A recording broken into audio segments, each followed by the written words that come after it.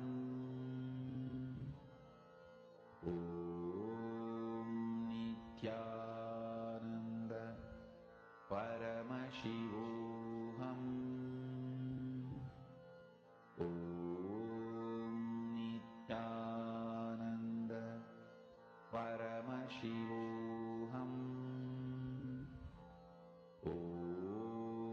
Nithyananda Paramashivoham. Om Nithyananda Paramashivoham. Om Nithyananda Paramashivoham. Om Nithyananda Paramashivoham. Om Nithyananda Paramashivoham. Om Nithyananda Paramashivoham. How many of you manifested? Please relax. Please relax. Now, all of us are going to be entering to the next session.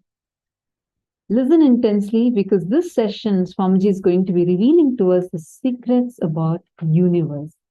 Let's listen to the revelation now from Swamiji.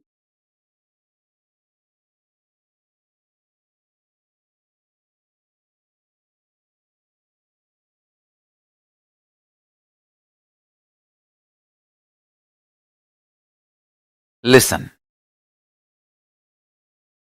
Paramashiva introduces himself as he is in Vedas and Agamas and Puranas.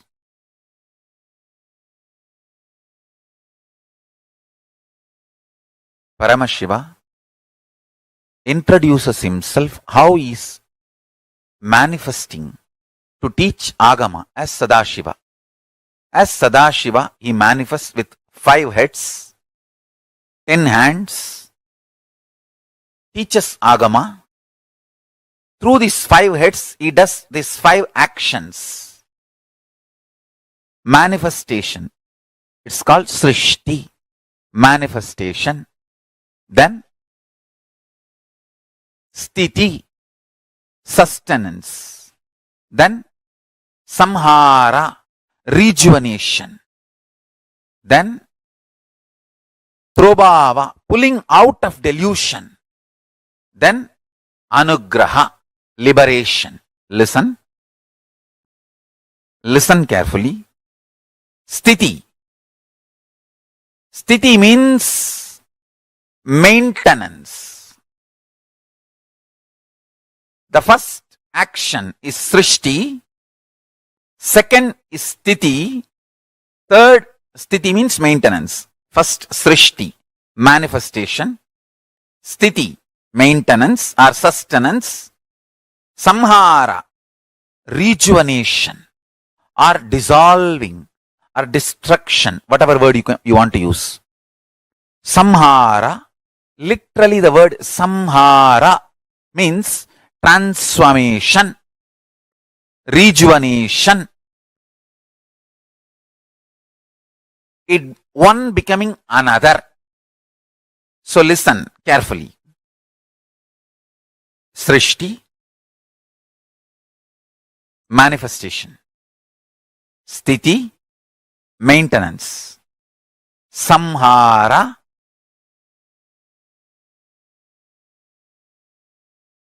rejuvenation.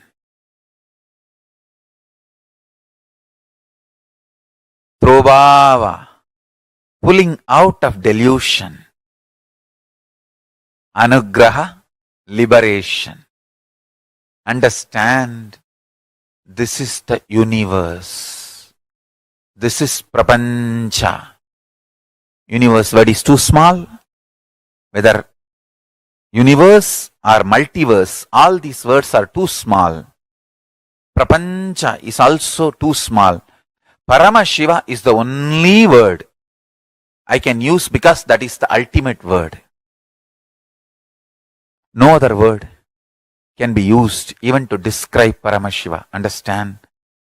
The Kailasa knowledge, Paramashiva Jnana, is principles. When that comes to Sanskrit, it becomes concepts. When that comes to English, it becomes long sentences. That is what I am explaining, I am expressing. Please understand, meditate on this.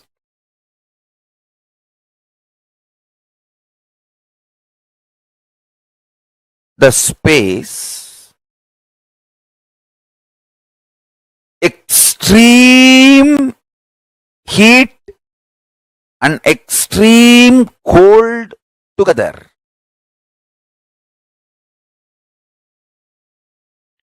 Like a source from where the idea of weather emerges, where the matter becoming energy or the energy becoming matter, matter and antimatter nullifying each other and becoming energy, where all this happens just by will, without any need for effort. Understand, that dimension is Nityatva. Understand one thing. You need to understand why we should know about Nityatva. Understand? If you know about Nityatva, you will cognize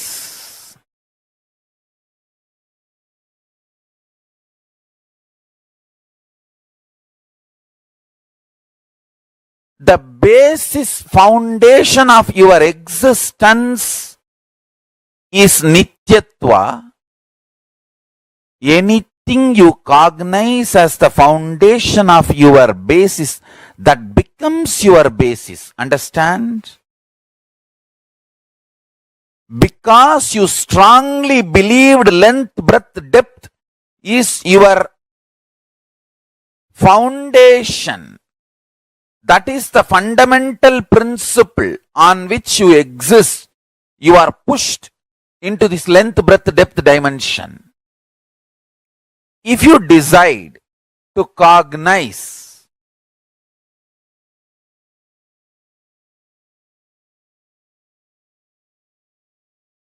listen, if you decide to cognize Nityatva dimension,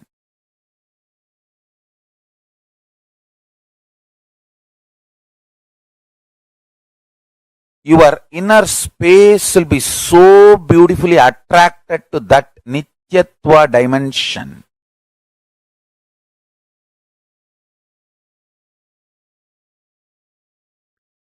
It is such beautiful, ecstatic, glorious existence. By knowing about it, you will be attracted to it. That is the beauty of it. Energy becoming matter, matter becoming energy. Anything becomes anything. Big Bang becoming black hole becoming Big Bang.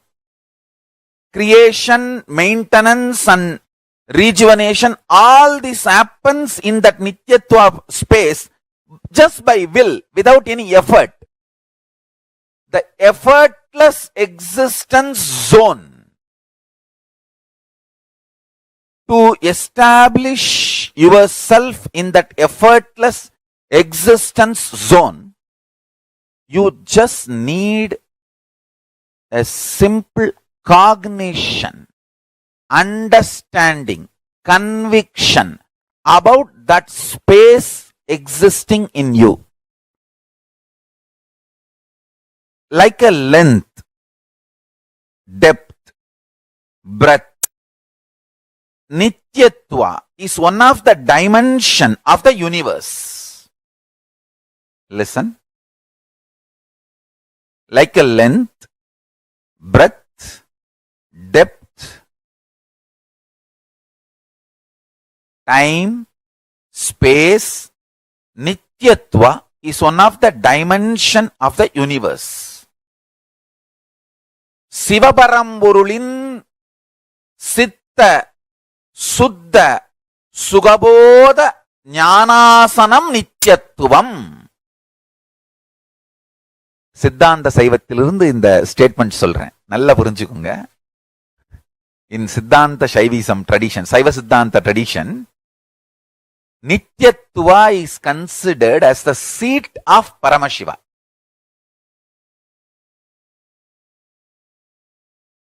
Understand? Like a length, breadth, depth, time and space is the dimensions of the universe. Nityatva is one of the dimension of the universe. Actually, when you cross the level of length, breadth, depth, time and space, it is no more a universe, it is multiverse. Multiple verses exist. That is why Hinduism has multiple gods. It's not that only one God exists. Actually, multiple gods exist.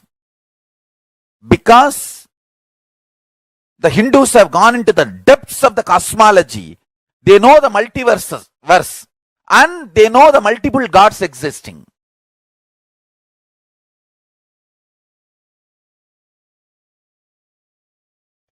Many people who are working to understand the secrets of the universe try to raise a doubt. When there is so much matter generated during the Big Bang, why so much antimatter is not generated? The question is wrong. Please understand. Matter and antimatter is always in balance. If any one gets imbalanced, immediately the Big Bang or black hole has to happen to balance it. Understand? Overflowing matter, overflowing antimatter need to be in samana for maintenance, means sthiti. Please listen carefully. From the influence of the antimatter, matter manifesting is Big Bang. From the influence of the matter, antimatter manifesting is black hole. If there is a sustenance, life perception, matter and antimatter is balanced, enough and equal amount of antimatter also is produced when matter is produced. Antimatter means, listen carefully, Paramashiva clearly defines all the thought currents, emotions, patterns, which is there in all of us, which is responsible for our functioning, but which is not perceived as material, is antimatter. Listen. Which is there in all of us, patterns, emotions, thought currents, feelings, experiences. which is responsible for our functioning, our existence, which matters for our existence, but which is not perceived as material, is antimatter. Enough quantity of antimatter also is released along with matter. Person who understands antimatter matters for life starts making the cognitions related to antimatter. I tell you, how much you avoid poison, poisonous food, toxics in your system, that much you need to avoid toxic patterns and poisonous patterns. But unfortunately, you always recognize matter as existence and never recognize antimatter. You don't give the due right to the antimatter in your life and fail, land in accidents and collapse. If you cognize the higher reality about the antimatter, your life will be a powerful manifestation of completion, fulfillment, higher form of existence. Understand? The first powerful cognition you need to cognize, whatever you perceive as matter, existence of your life, equivalent amount you need to perceive, cognize the antimatter component of your life. Antimatter, avyakta, unmanifest, drives the matter. Antimatter is the energy source of the matter. The avyakta manifests as vyakta, and avyakta continues to be the driving force of the vyakta.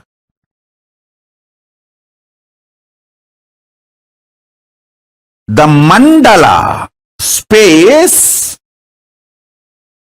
plane, which has a capacity to produce many planes, is called Brahma. The heads of that Brahma is being swallowed by the black hole. Understand? I am trying to give the description as closely as your logic can understand. Your logic can visualize. Brahma means space which can produce multiple spaces. Brahma is the energy which can manifest multiple energies. Like a sun is a star which can manifest many stars. Brahma is a zone, space, mandala, which can manifest many mandalas, zones, spaces, stars. That Brahma, his face is being swallowed by Kalabhairava, who manifests from the southern face, the Aghora face of Paramashiva. That is the beautiful story of Kalabhairava wearing the skulls of Brahma. Kalabhairava cuts the head of Brahma and wears as a garland. If you see all Kalabhairava deity, he will be wearing the skull garland. It's not ordinary human skull. It's a Kalabhairava's skull.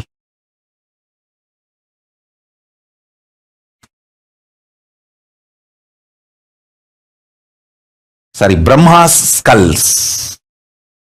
Kalabhairava's skull mala is made of Brahma's heads.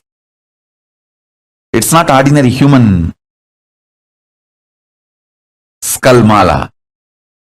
He is wearing Brahma Siras, Brahma Siromaladari.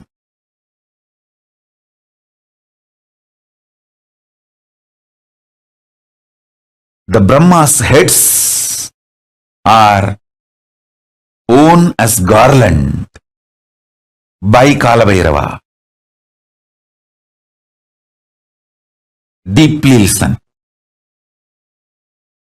Paramashiva, his 5-phase creation, sustenance, rejuvenation, putting in delusion, liberation. This 5-phase, Srishti Sthiti Samhara Tirobhava Anugraha. In this 5-phase, the Samhara, rejuvenation phase, from that manifests Kalabhairava, cosmic black hole that swallows Brahma's heads, Brahma Kapalas. Paramashiva, as Kalabhairava, wears the garland made of Brahma's skulls. What is the Brahma's skull, Brahma's head? The star which produces stars is Brahma's head. I'll narrate a story. Understand the truth behind the story.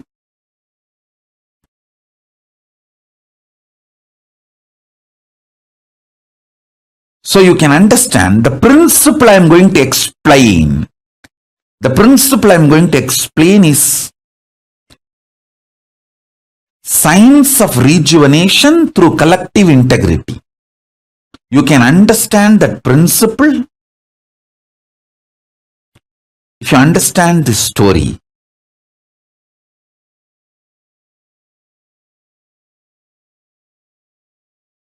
All of us know Paramashiva gave Sudarshana Chakra to Vishnu. O Parandama, forgive me. In any way, I portray you, create any misunderstanding knowingly or unknowingly. I'm just trying to narrate the story of Kailasa in the human language, which is very inadequate.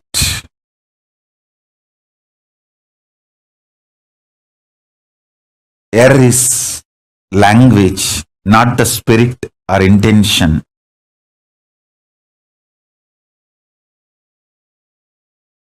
Listen to the story. I am not showing Parandama, Mahavishnu, in any way lower. But when I am talking in the logic, in the language, which you all understand, it is always the comparison of higher, lower. So when I say Paramashiva gave Sudarshana Chakra to Vishnu, don't think Vishnu is some way lower. He is far more superior than you and me. So be very clear about that. So all of us know that Vishnu did tapas towards Paramashiva, and Paramashiva gave Sudarshana Chakra for Vishnu to protect this creation. And once Daksha, the Brahma's son, did tapas towards Vishnu and got the boon, Vishnu should protect him forever. Vishnu also gave the boon. And unfortunately, Daksha messed up with Paramashiva directly. in the issue of Sati, means his daughter, Daksha's daughter Sati. She wanted to be with Paramashiva, but Daksha had his own opinions and he is so highly opinionated due to his ego and arrogance, and he tried to fight with Paramashiva, and that stupid things were going on, and in his extreme attachment for his daughter, he started going against Paramashiva, but finally he went against his own daughter. That is the delusion and the blind spots. When you create a delusion and delusion based anger and violence, it will not be directed only towards your enemy, it will be directed even towards the people whom you love, and finally it will direct itself towards you, and it's like a suicide. That is why the blind spot centric arrogance, the delusion based arrogance and violence is always not just murderous, it is suicidal. So this guy, Daksha, got into that mess.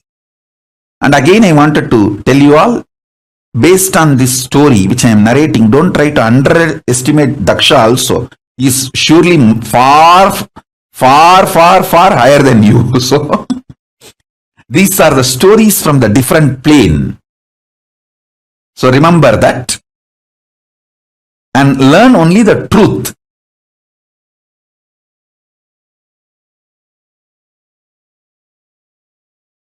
Learn the truth that you should not get into the deluded arrogance and deluded violence and deluded vengeance.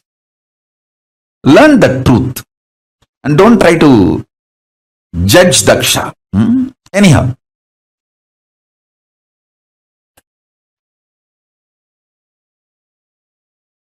So this Daksha did a yajna, disrespecting Paramashiva without offering the offerings to Paramashiva. Sati came directly, Parashakti came directly to teach lesson to Daksha, but unfortunately Daksha not only did not listen. See, when your deluded arrogance and anger is directed towards Paramashiva, then naturally it destroys you. So this fellow is extreme attachment to his daughter. He developed anger towards Paramashiva. Finally, that same anger, due to his delusion, he directed it towards his own daughter, for whom he developed anger towards Paramashiva, and then finally that anger destroyed him. He directed that same anger on Sati, and Sati just gave the body back, the body given by Daksha. She just threw it back, because Daksha prayed to Devi Parashakti and begged for Parashakti to come down as his daughter. But the fool has forgotten. He brought Parashakti herself as his daughter, and he became deluded. Anyhow, you all know the story that she gave up the body Daksha gave and showed her original form of Dasamahavidya, that she is Parashakti. And then Paramashiva manifested as Veerabhadra to come and teach a lesson to this Daksha's arrogance. Vishnu is caught Because he gave a commitment to Daksha. He gave a word to Daksha that he will protect Daksha forever.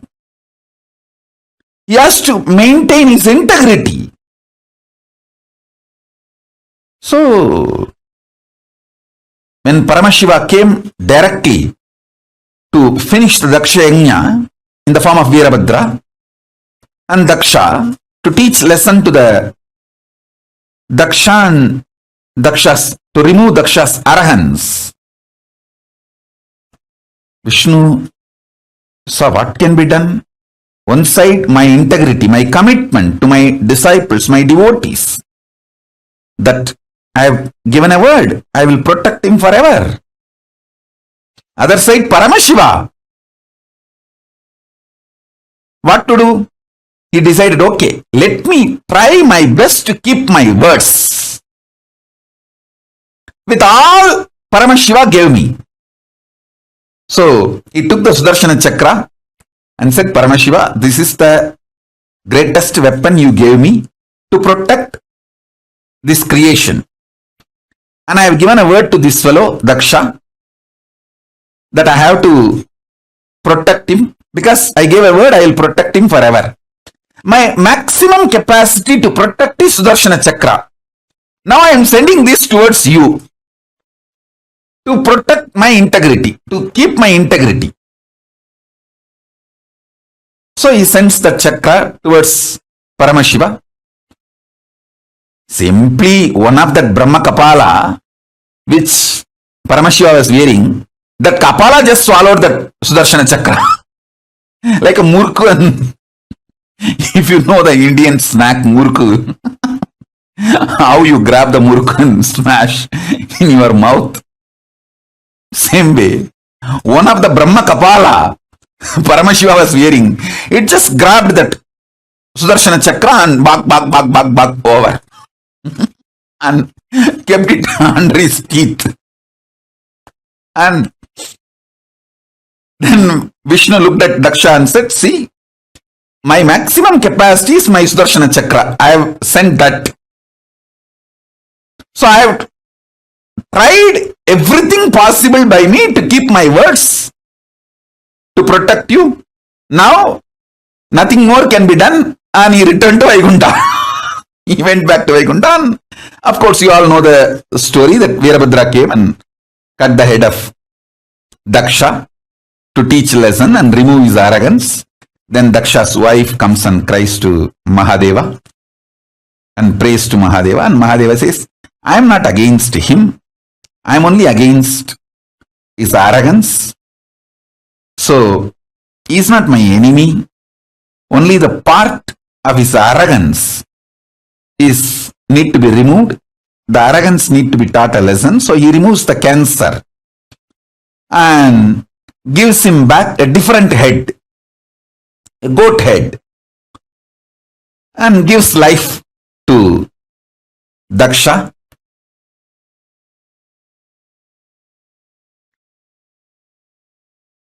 This story has a very deep significance. Woman's Muladhara Chakra, man's Sahasrara Chakra. This too is the source for a child to manifest. So, it is this fellow's arrogance, from that biomemory, Sati's body also had one component. That is the reason Sati gave up that very body. So naturally, if his head is punished, that is enough. He doesn't need to lose life. You all need to know, life is prior to body and it will continue to exist even after body.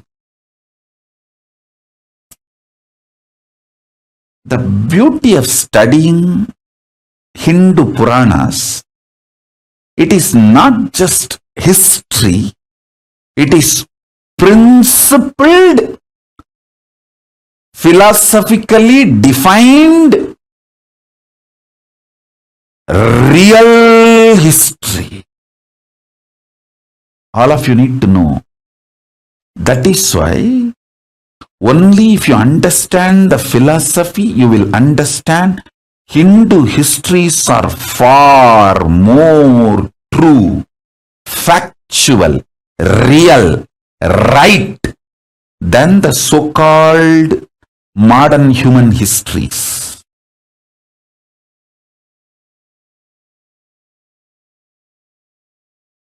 So-called modern human histories.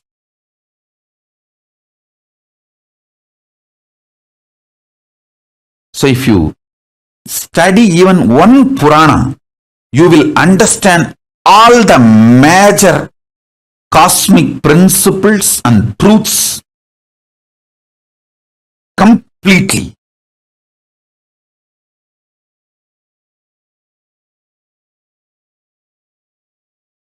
It's a very powerful revelation, very powerful truth.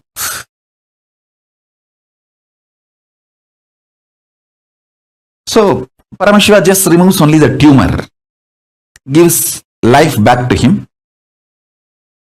with a goat head, and the story goes. All this is okay, but in this whole drama, Vishnu lost chakra, his Sudarshana chakra. Now, how he will protect the world? He has to protect the world, his devotees. There are so many things need to be done, which is dependent on his Sudarshana chakra. Then he prays to Paramashiva, starts meditating again, doing tapas. Mahadeva, please give that Sudarshana chakra back. I have to maintain this universe. I have to protect this universe as per your order. Because you ordained me to protect this universe. In this, I got into the mess by giving a commitment to Daksha. I never imagined this fool will go against you and create a mess for me also. It is extremely stupid. So Kalabhairava appears and asks Vishnu, come on, tell me, what do you want? Vishnu says, give me that Sudarshana chakra back.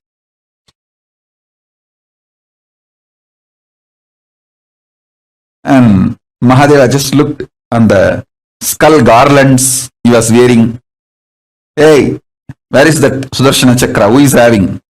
One skull said, I am only having it, it's in my teeth. I just grabbed it because I was the nearest one.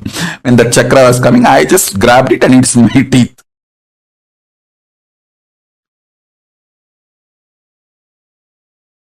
And Mahadeva says, hey, give it back to him. That Brahmakapala said, Mahadeva, I am ready to give now because I always obey your order.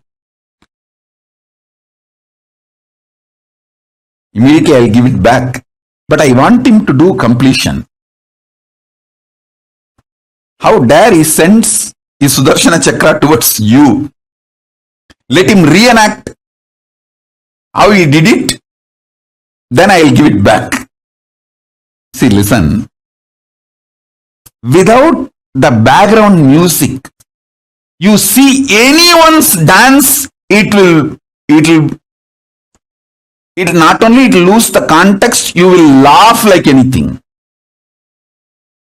Without the background music, if you see anybody's dance, you will laugh like anything because it will look like a joke, comedy. Same way, without the emotion, see, when somebody acted out of anger, without the anger, same emotion, same spontaneity, if that person acts out the same thing, it will look like a comedy. Completion is all about making all your past lose its importance or its power over you. So now, Vishnu does the same act. How he spontaneously sent his Sudarshana Chakra without the same emotion. Then this Brahma Kapala, he laughs loudly. In that loud laughter, that Sudarshana Chakra comes out and falls on the ground. And Vishnu touches Mahadeva's feet. From the Mahadeva's feet, he receives the Sudarshana Chakra. O Parandama, forgive me. Anyway, I portrayed you in a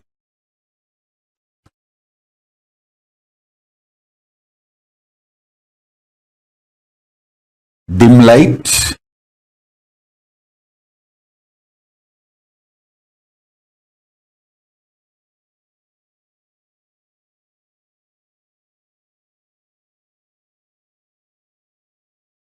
All of you listen. Once again, I want to repeat. Don't ever underestimate Parandama Mahavishnu listening to this story. The story is told to show the greatness of Paramashiva, but not to show Parandama in any dim light or low idea. So be very clear. Understand the principle.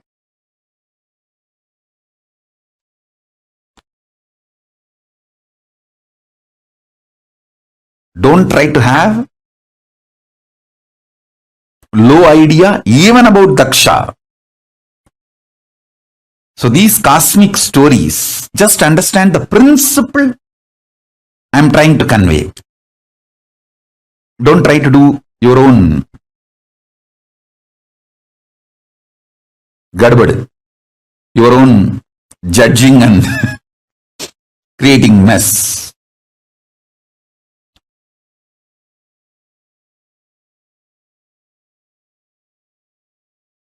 In Sati's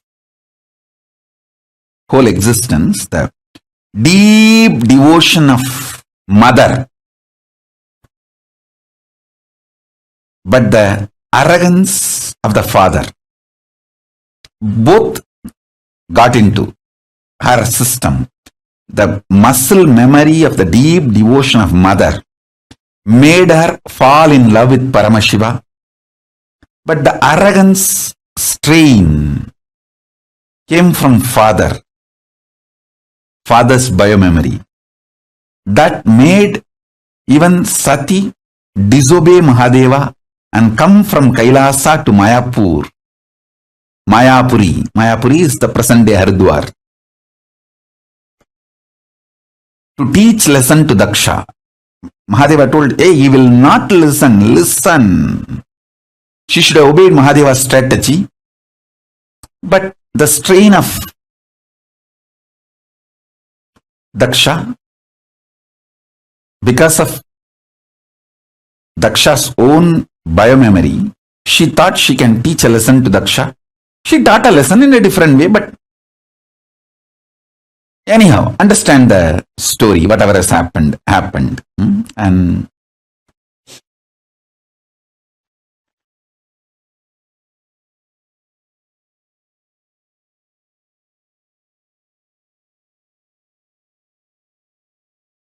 the multiple important truths you need to understand. Even if the black hole swallows, the thing swallowed by the black holes does not die. It continues to exist in a different plane. For example, if the Brahma's head is cut off, it is supposed to be dead. That's why the world calls it as a skull. But that skull is not dead. It is so powerful even to swallow the Vishnu Chakra, Sudarshana Chakra, like a muruk snack. So listen carefully.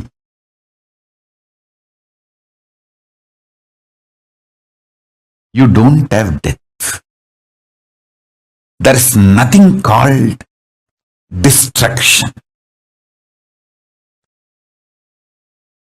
I am only saying, die after realizing there is no death. Don't die before that. Because if you die before realizing there is no death, you may have death, but not the real undying experience.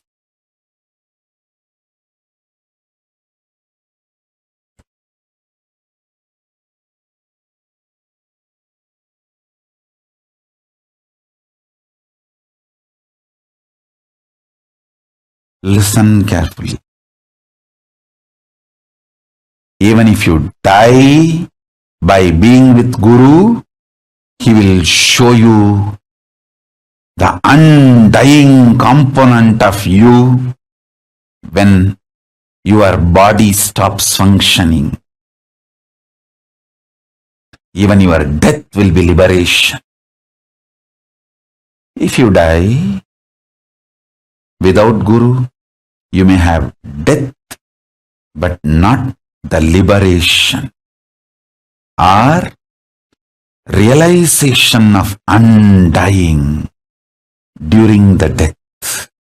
You will be just born again and again. See the first level truth, which I told, that's the description of the scene where the face of Aghora, of Paramashiva, manifests Mahakala and like black holes swallowing the big bangs, Brahma's heads, Kalabhairava swallowing the Brahma Kapalas and making garland of Brahma's skulls for him. Understand, that is the most beautiful Dhyana sloka in English for Mahakala.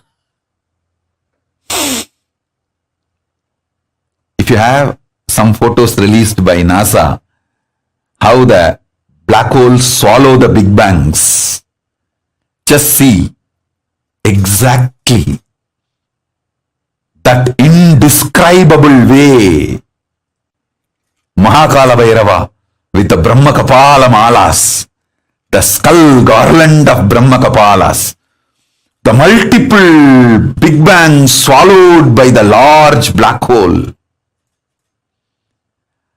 But the big bangs are not dead. They are all there as garland, alive and more powerful, even to swallow Vishnu's chakra, Sudarshana chakra. See, Brahma is son of Vishnu. The sun's head, because it is owned by Paramashiva, is capable of even swallowing the father's weapon like a snack and keep it inside his teeth.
Swamiji so beautifully has described to us the happening of Lingodbhava in such the whole story, I mean the Chakradana Swarupamurti form story, in such a beautiful manner.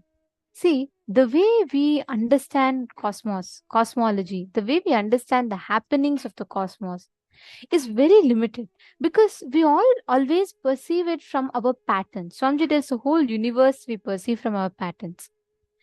Whenever you try to understand the universe, the Brahmanda, two things. One, Brahmanda, the macrocosm, is a reflection of the Pindanda, the microcosm.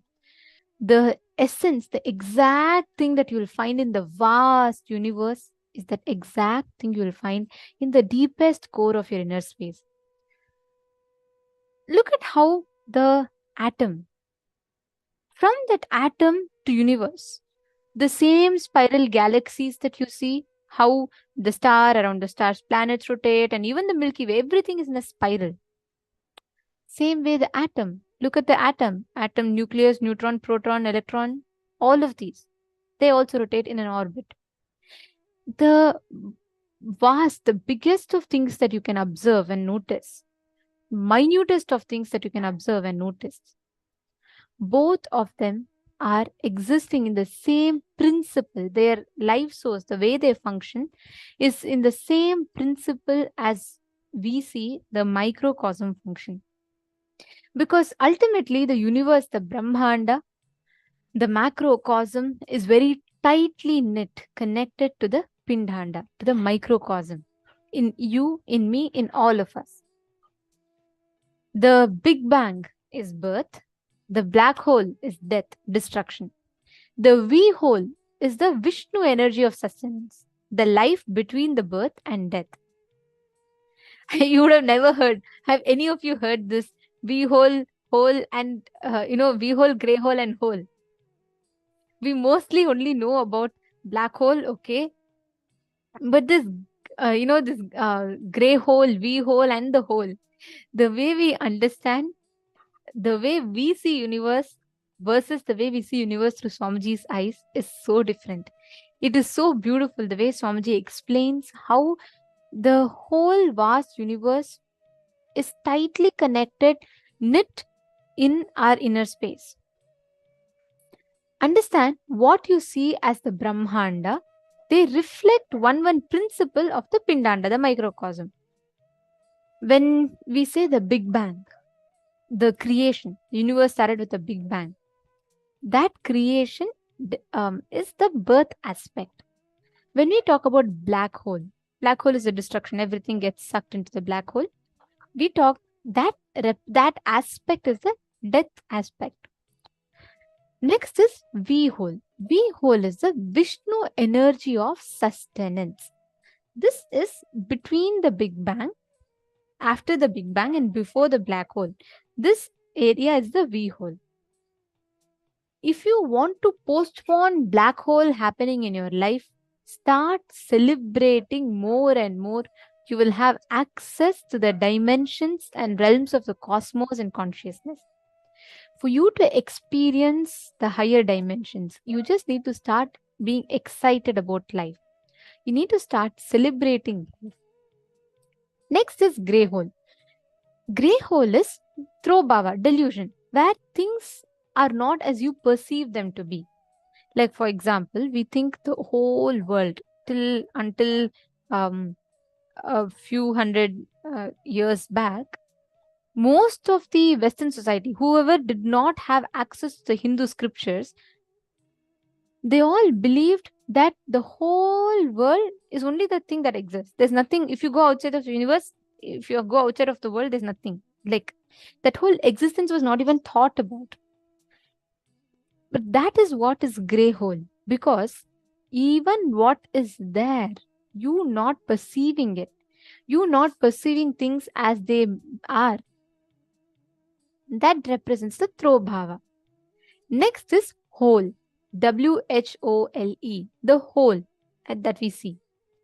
This is where liberation happens, where you merge with the space of the whole cosmos, where there is no difference between you and the universe. That is whole.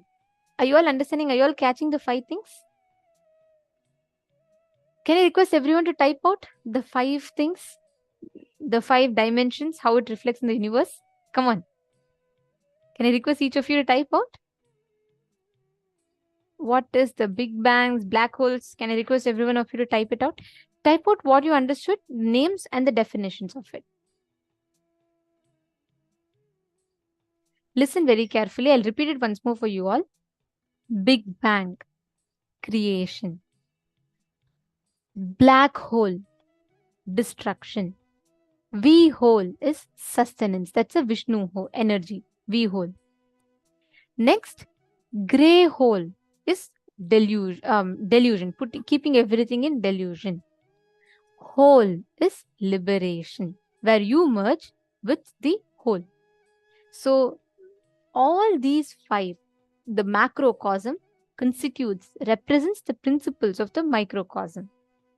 Now, can I request each of you to type? What are the 5 things, the 5 aspects? Come on.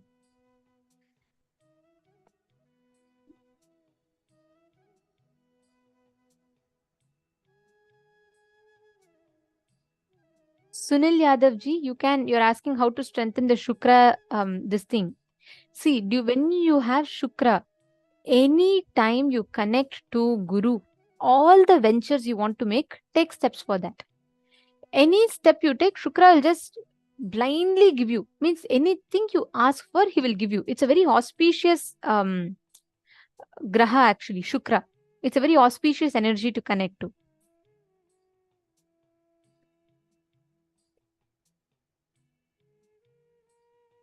Yes. Now, can I request everyone to type up? Come on. All the male bodies, Pavanaya, Mahabalaya, Srinitya Digambaranandaya, Nithyanandam. Can I request everyone to type out the 5 things?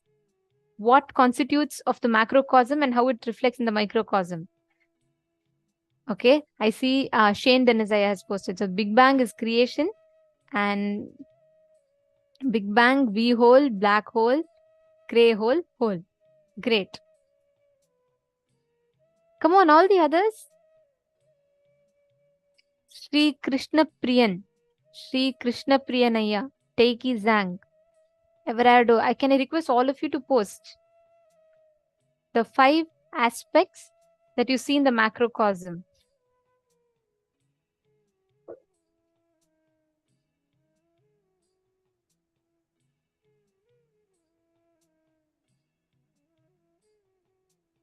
Now, this same principle, when you start applying in your life. Yes, thank you, Ma Sonera. I see many more of you have posted now.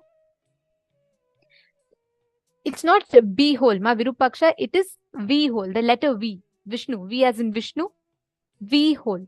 I'll project it for you all once so you all can see it.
Write down. So here is what I was explaining to you all about, the 5 points which Swamiji mentioned.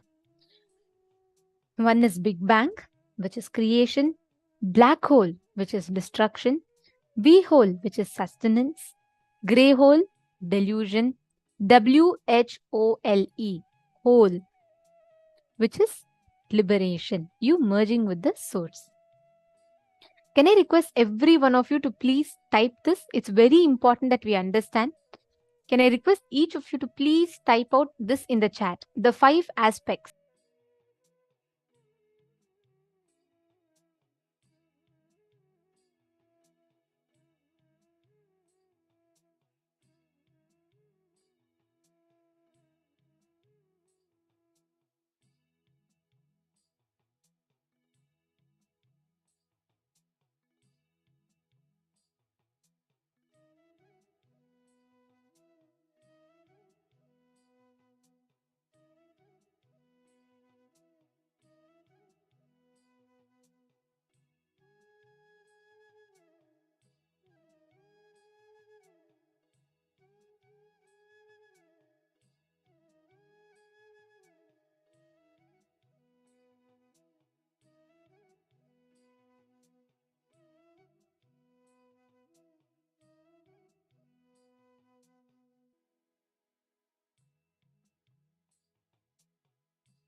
Okay.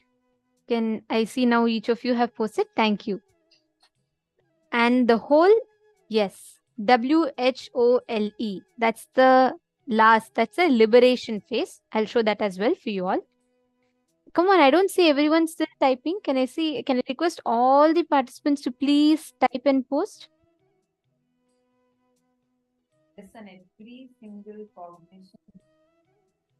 every single cognition that we are learning today is directly going to help you cognize. There's amazing revelations on Hindu cosmology and everything that Swamiji has revealed. So please make sure you do not miss out on this.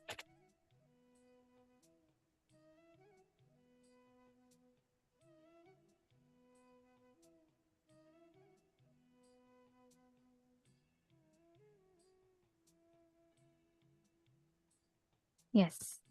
No, see, one of the most important aspects. Knowing, if you know the Pindanda, you will know the Brahmanda. Just when you start identifying, when you start scanning, when you start manifesting the powers, please understand, if you cognize, most of the times we are unaware, we have blind spots in our own self. If you complete all the internal blind spots, anything on the outside will be visible to you. The universe will unveil itself to you. Understand, there are so many things in the universe. There are so many vast things that are happening in the universe. Just if you cognize, you are that universe, you are that expanse, you are not just this form. If you cognize you are beyond this form, you will not have a limit. See, anything, if someone touches you in your body, you will know, is it not? If someone touches you, if some ant is climbing on your leg, you will know. You don't need to say, oh, let me meditate on my leg, let me scan if there's an ant. No, your body automatically feels it. Why? Because it is a part of you. You feel it's an extension of you. Same thing if the ant is crawling on the ground right next to you, you will not even realize, you will not even feel it, because you already cognize a separation between you and the ground. Every time you cognize a separation, you have set a frame. Only because of that, you're not able to see, you're not able to know everything that is happening in the universe. If you just cognize, you are this vast expanse of the universe, you will know precisely what it is, and you will be able to know anything happening anywhere in the universe. Understanding? Now, with this same understanding, we are all going to be manifesting the power of remote vision, where you will be able to see anything, anywhere, in any of the places. You will be able to scan and identify precisely what is happening in any chosen place, any place of your choice. So that's the power we are going to be manifesting. And joining with us for this segment is Ma Nitya Devasmaranananda and Ma Nitya Brahma Yogananda.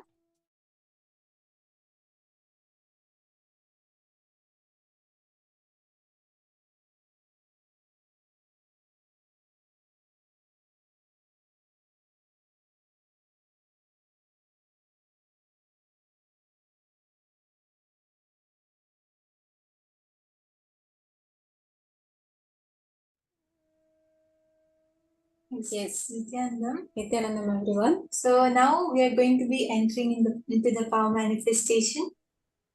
So with this same context, that all of us, every single one of us are part of the vast universe. Whatever is in our body, whatever microcosmos, the pindanda which we have inside us, is the same Brahmanda which is all around us, which is the whole universe.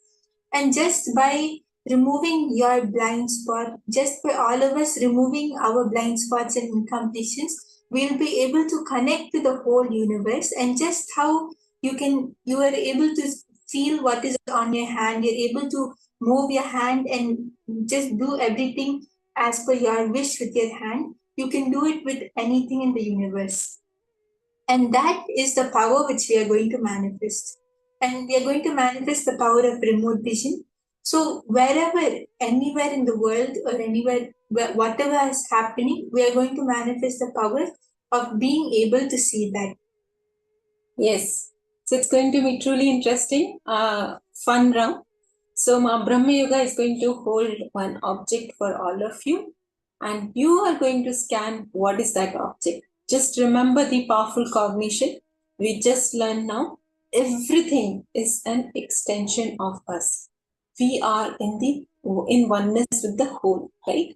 So we will hold that powerful cognition and go into the power manifestation. So I request all the participants to just hold this one cognition inside you that yes, I am one with the universe, with the cosmos, with Brahmanda. And I can just how I can move any part of my body, just how I'm so connected to the Pindanda, in the same way I'm connected to the Brahmanda.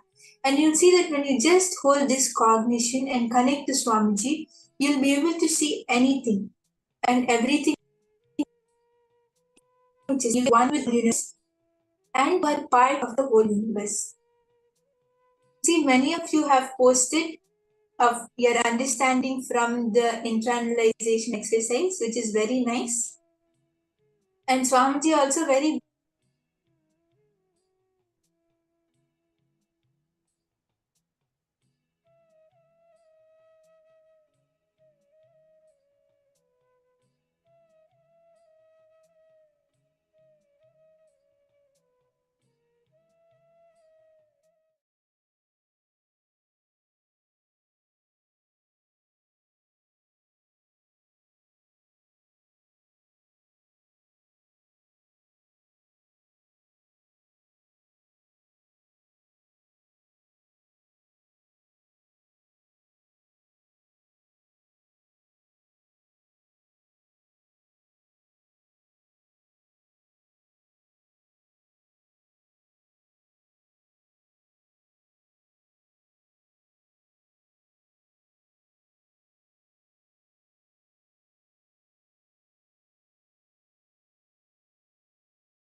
yes.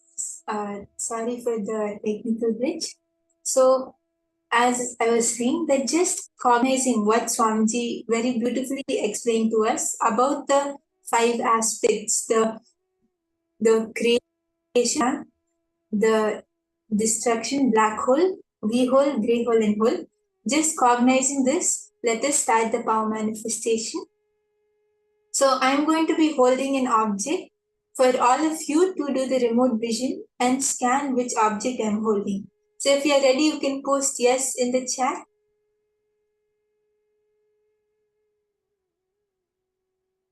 And if all of you have Ashta, do not miss to apply it.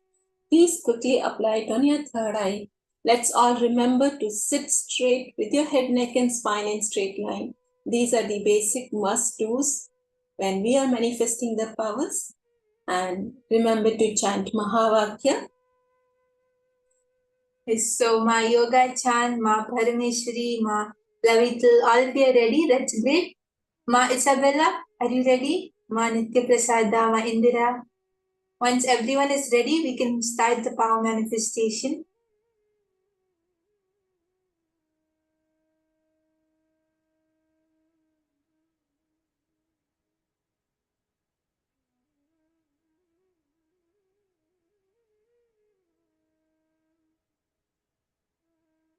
Yes. So I request all of you just hold this cognition, which we just learned now, that you are one with the creation. You are one with the whole Brahmanda, and you can manifest anything and everything you want, just like Paramashiva. Okay.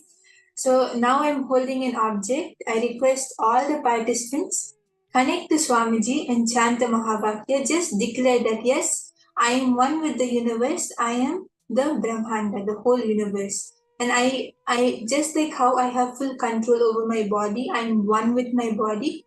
In the same way, I'm one with the whole universe.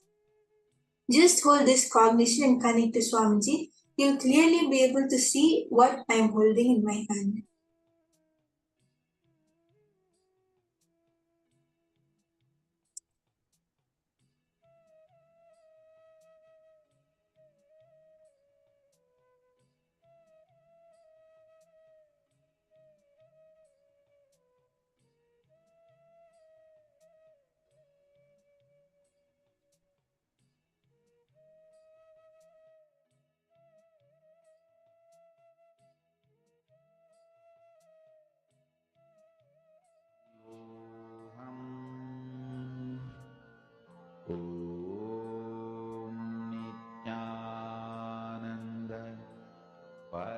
Om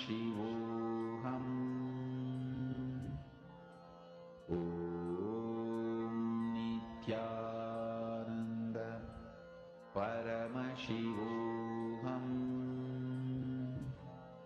Om Nithyananda Paramashivoham.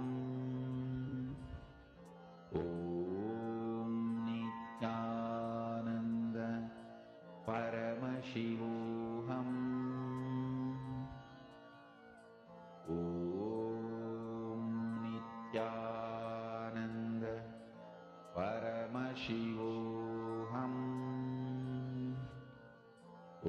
Om Nithyananda Paramashivoham. Om Nithyananda So you can see more Paramashivoham. participants are also ready.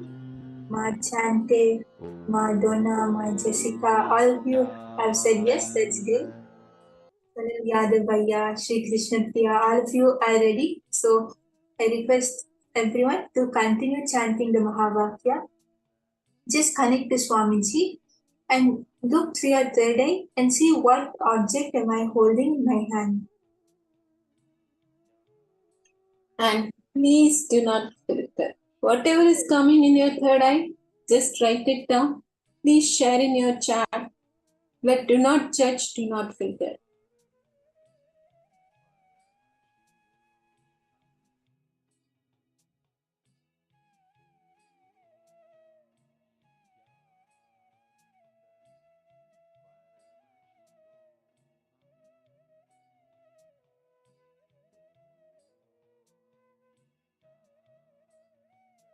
You might even see colors or numbers, or you might get some feeling. Whatever you're able to, whatever Swamiji is showing you, you can post that and you can write that down. You don't need to think that, okay, I'm sure it wouldn't be this or it wouldn't be that. Whatever Swamiji shows, you can put that. And just remember to connect to Swamiji. We don't need to do any guessing or anything. Just if you connect to Swamiji, you'll see that the answer will clearly come in your third eye. And you'll know that this is the answer which Swamiji is showing me.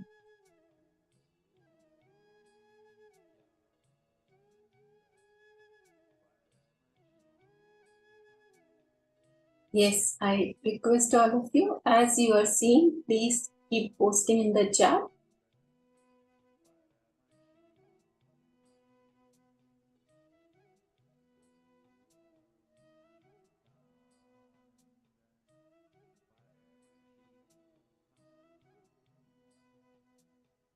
Okay, so Ma Sonia Rao has posted something bright and shiny, sharp, good energy, holds energy. Okay.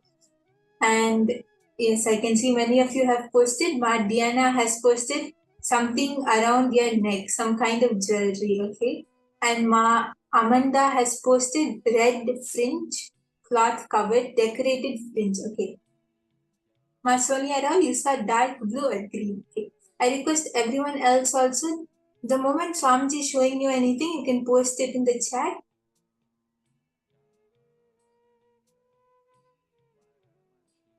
Okay, Ma Aguma Priya saw a fabric,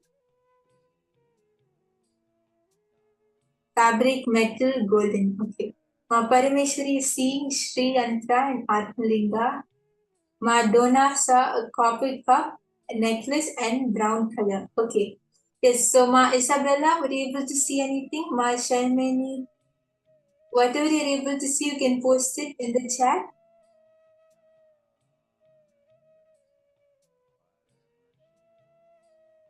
Sunil Yadav Aya, you saw Ganesha in yellow color. Okay. Yes, I request everyone else also to post. I'm going to show the object now in some time.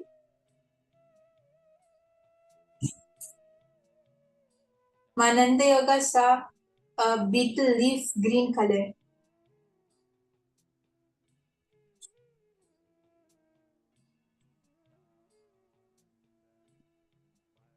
Ma Jignesh Priya saw a metal instrument like a tambourine and a half orange shape.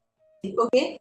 Yes, everyone else also can post. Michael, I saw a globe. Okay. Yes. If anyone else is seeing anything, you can post it in the chat.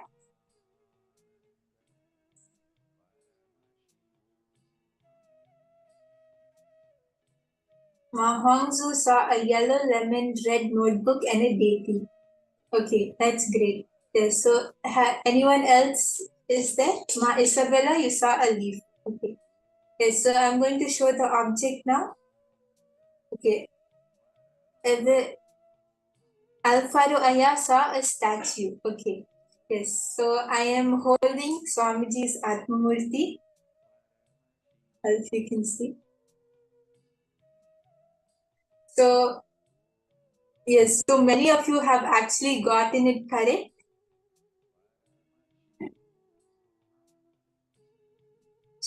Dennis Aya, sorry.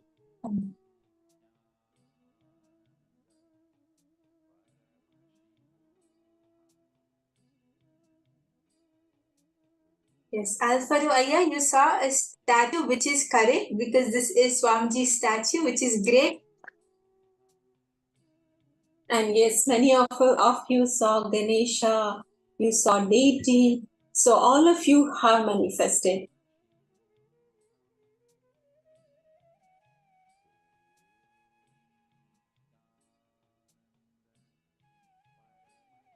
Madonna, you saw brown color and you saw copper, which is correct because this Atmamurti of Swamiji is brown and copper. So that's great.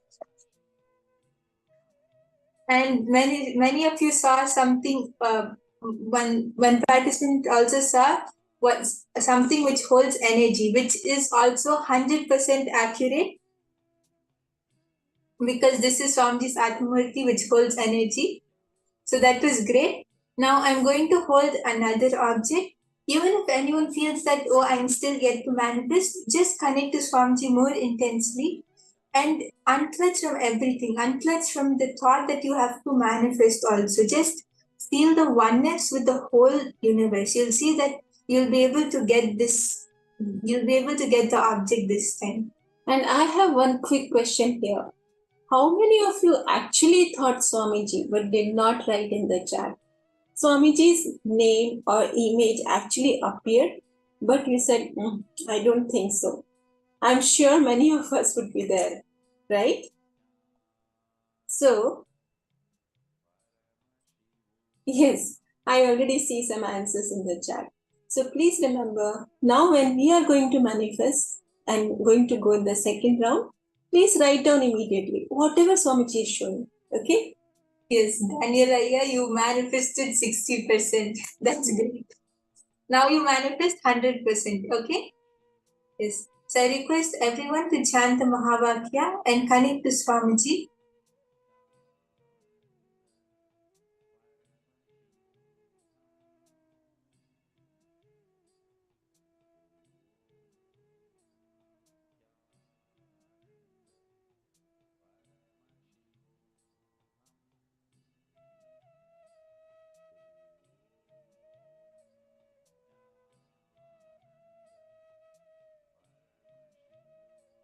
Also, just wanted to acknowledge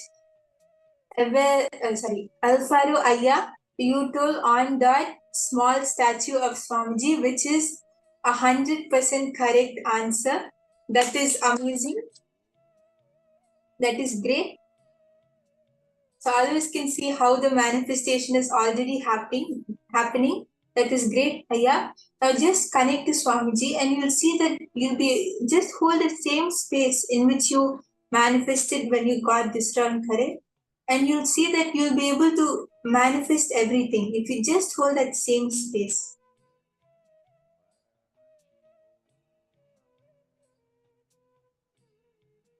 Okay, let's all sit straight and chant Mahavakya. Please connect to Swamiji, cognize that I am in oneness with the whole, and please see through your third eye. Swamiji will show you the object Mahabrahma Yoga is holding now. And I can also see many of you are very sincerely sitting in me, which is so nice to see. Just if you connect to Swamiji, you'll be able to manifest it.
Yes. And Ma Saroj you saw a Murti and thought Ganesha. Yes, so you see how whatever your third eye shows, you should put it as it is, right? Yes, if your third eye showed Murti, you should put Murti. Because we should not add any of our own judgments in between.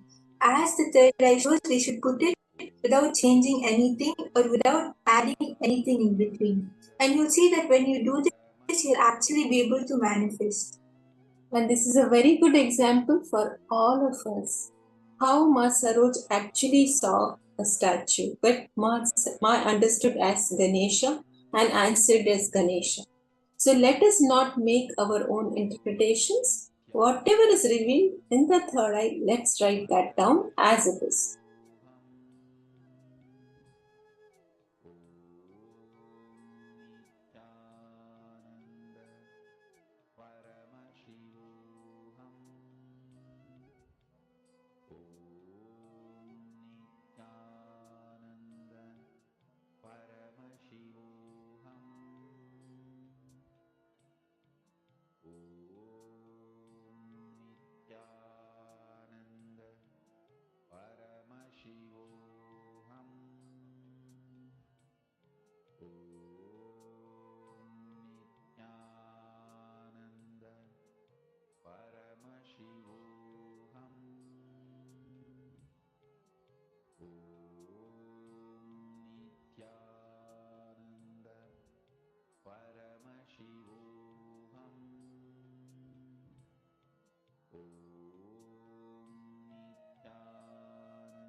Yes, as all of you are starting to manifest, you can even post on the chat. Ma Vera, you manifested turmeric on the feet of Dakshinamurti. That's amazing. You see how when the energy is so high, materialization is something which happens the moment the energy rises. So that's great, Ma Vera.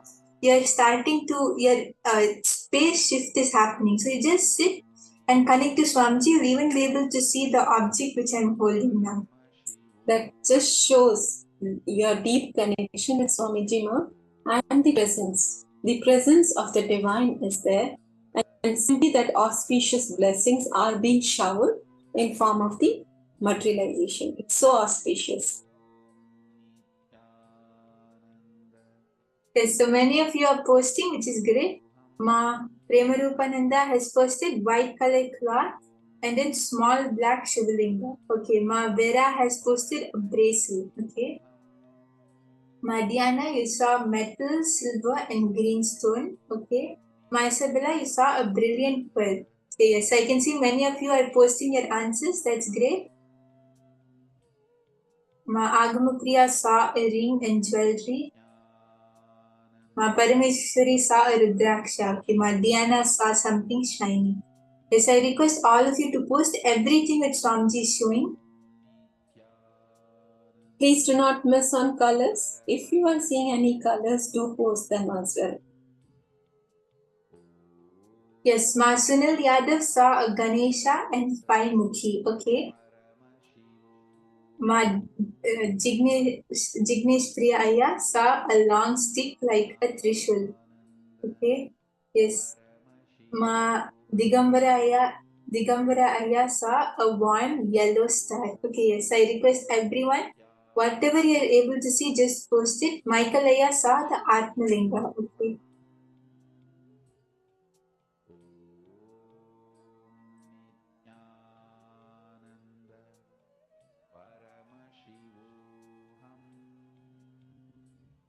Yes, Ma Ilka saw a Brazil and Ma Lavita saw fire. Okay, yes, that's great. So many of you have posted your answers. If anyone has still not put it, you can quickly put and I'll show the answer now. Let's quickly take a minute and post your answers, please. Shane Aya, what were you able to see? You can post whatever Swamiji showed you. If you saw any color or object.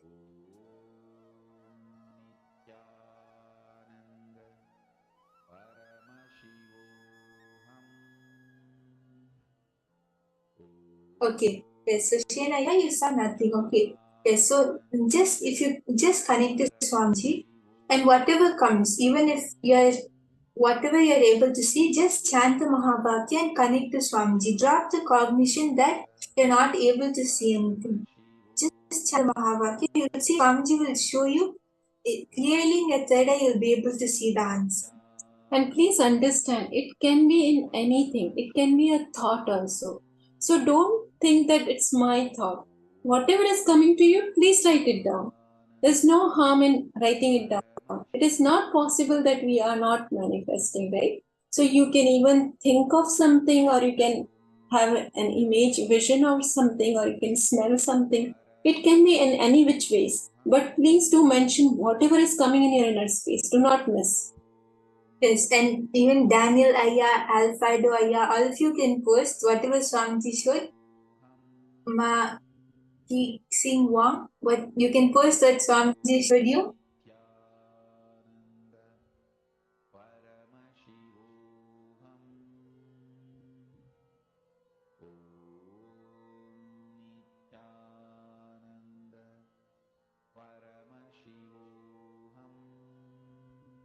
Okay, so the answer is green color paper apple.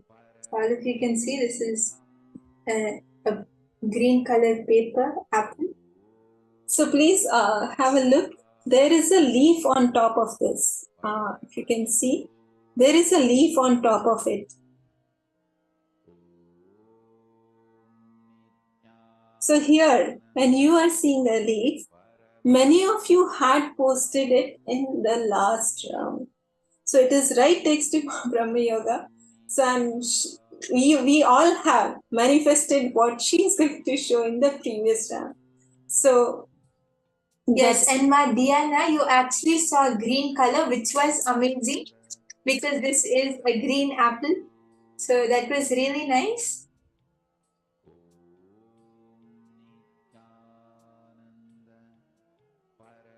And Ma Paramashakti, you also saw a leaf, which was nice. So many of you manifested, which is really nice to see. So if any one of you saw the colors green or yellow, all of you have manifested.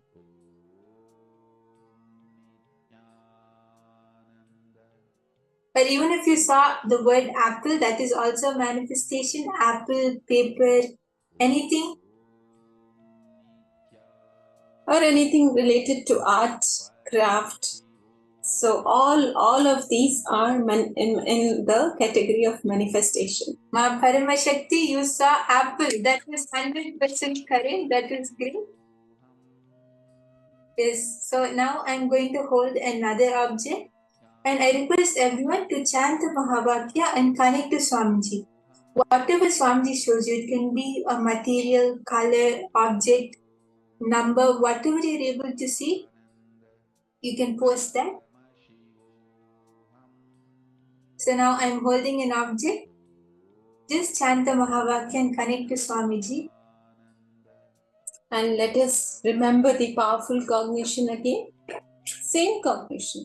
I am in oneness with the whole, and I will be able to simply connect to the whole through Swamiji's grace, and will be able to see the item of Brahma Yoga is holding now. Let's all connect to Swamiji.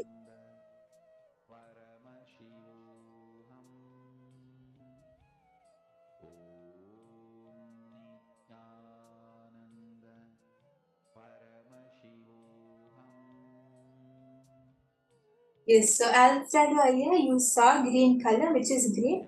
Aya, as you're posting, as you're seeing, when you post it, that is when you'll see how the manifestation actually happens, and you'll feel that yes, I'm able to manifest. So as you're posting, as you're seeing, you can post it, Aya. And I request everyone else also, as Swamiji shows you the answer, as you're seeing the answer, you can post it in the chat. For Samadhi and Suprabhatam, wake up call, wake up song for Paramashivam. This Mahavagya is spiritual lullaby for you to fall into Samadhi. Suprabhatam, wake up song for Paramashiva to wake up in you. Just remember this one powerful cognition. This Mahavagya puts me in Samadhi. This is spiritual lullaby for Samadhi and Suprabhatam, wake up song for Paramashiva in me. For Paramashiva to manifest. With this one spiritual powerful cognition, chant this Mahavagya.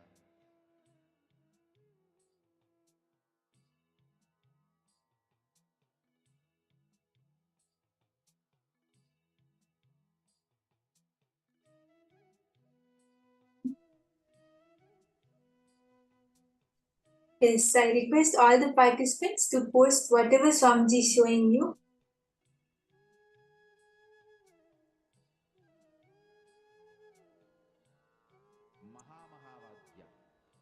Let's, as we are seeing, keep posting. I request all of you. You can post simultaneously as Swamiji is revealing it in your third eye. Yes, I can see few of you have started posting. Ma Dahana, you saw purple color. Okay. Ma Dhyana saw white and a stone material. Ma Parameshwari saw a trombone. Okay, yes. I request everyone to post whatever Swamiji is showing. Ma Jean saw red. And Ma Hongsu saw a metal yantra. Okay. Yes. Ma Isabella, Ma Sharmini, what you can post whatever Swamiji showed you. Ma Alexandra, were you able to see anything?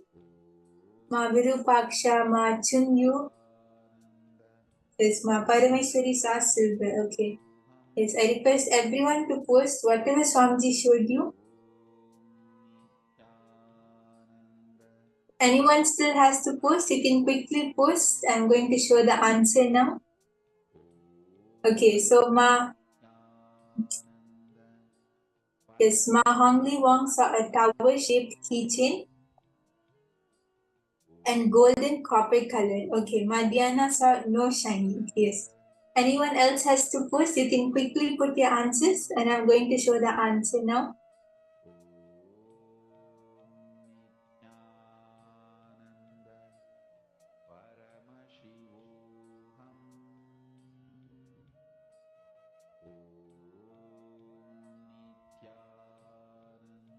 Yes, so the answer for this round is a pen drive. This is a pen drive of Swamiji. So, yes. So that was really nice. It was a really fun manifestation. And many of you manifested, which was really nice and we really enjoyed it. So now we are going to be learning from Swamiji about erasing the malefic effects of planets.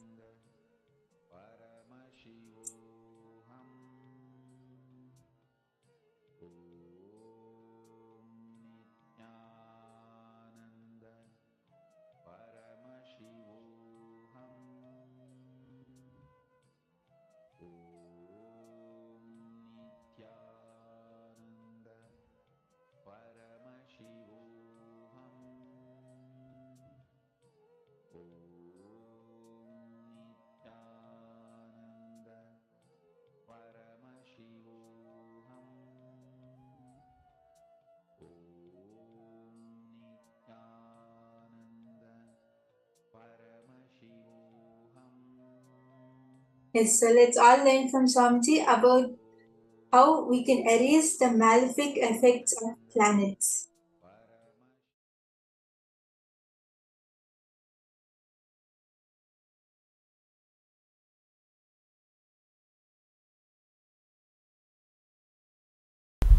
Once the powerful cognition starts manifesting and power starts manifesting, now after that it's all about your creativity.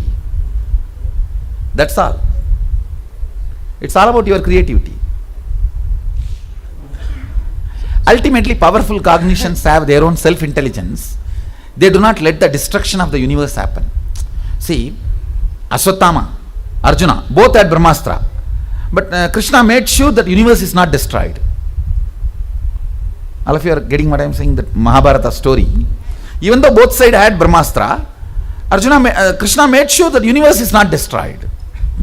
So the powers are always given with that kind of a powerful cognitions, where end of the day it is not destroying the universe. My biggest responsibility is not just giving them power. Giving them power is 2 minutes job for me. Giving them responsibility and powerful cognition. That is where 80% of my time goes.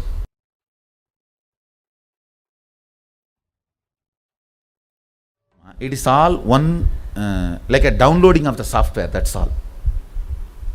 Just your system need to be detoxified to receive me, that's all. Nothing else. Increasing the depth of your cognitions, the cognitions with which you are playing and operating, thinking, increasing the depths of that cognition in every level of your personal life, thinking, business. For all your business problems also try to find solution from this powerful cognition itself. Then you will see you manifest powers intensely. Do not think these powerful cognitions are spiritual and your business and relationship problems need to be dealt with some other principle. No. These principles are capable of solving everything. Start dealing with everything with these principles, you will manifest powers, because they will occupy much of your inner space.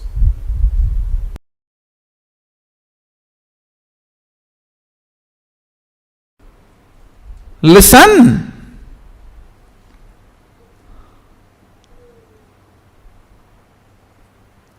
Listen to this fundamental truth.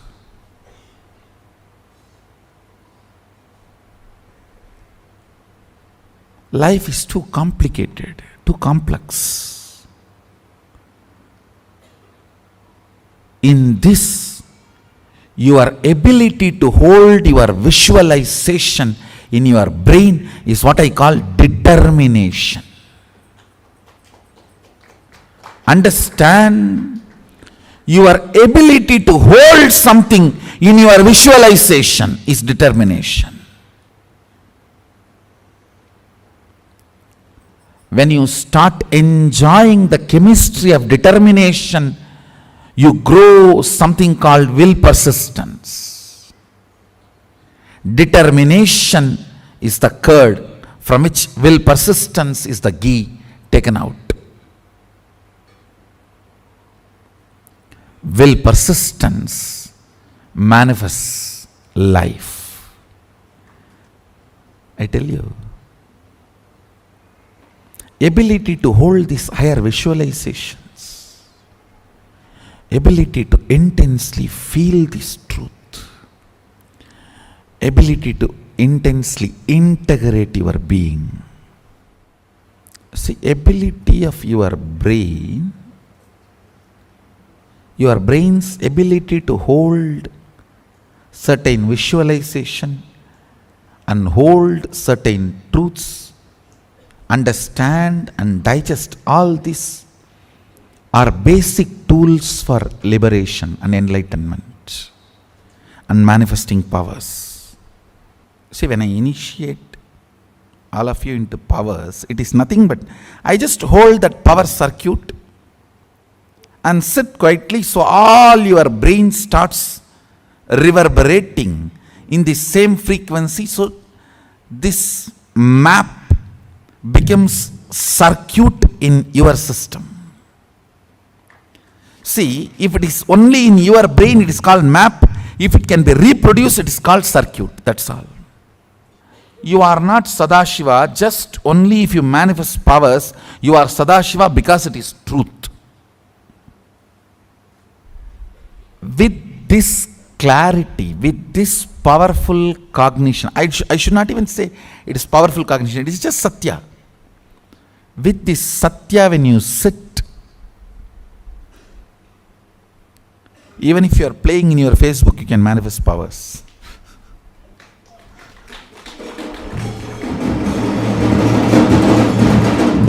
Because even when you are playing in your Facebook, you are Sadashiva.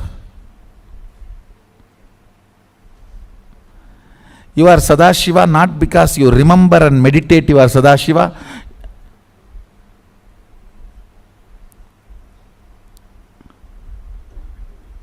Even if you don't remember and don't meditate, you are Sadashiva. Your capacity to exist and make money, it is not that they are very happy. No, it is all like a... Nobody knows why we are all caught in this circle.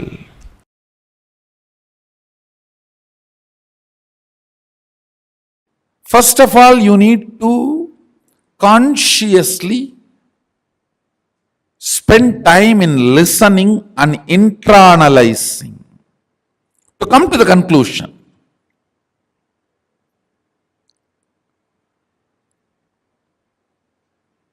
Yes, my consciousness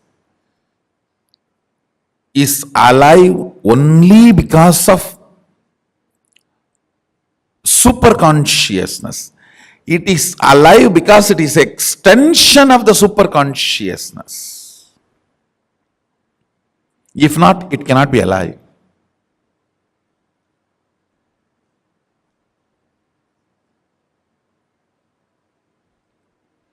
Because it is in the shade of Mahasadashiva, it is alive. Otherwise, it cannot be alive.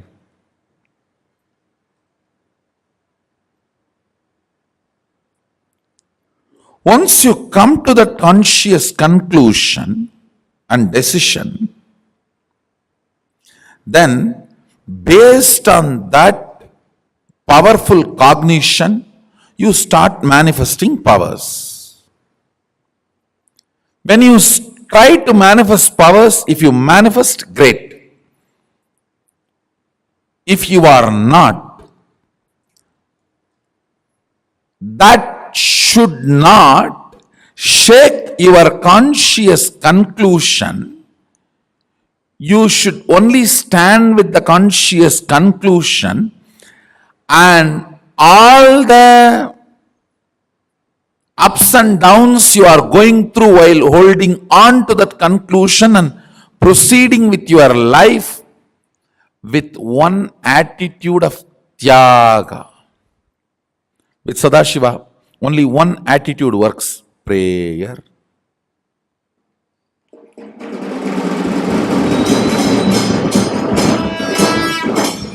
No bargaining. No bargaining works with Sadashiva.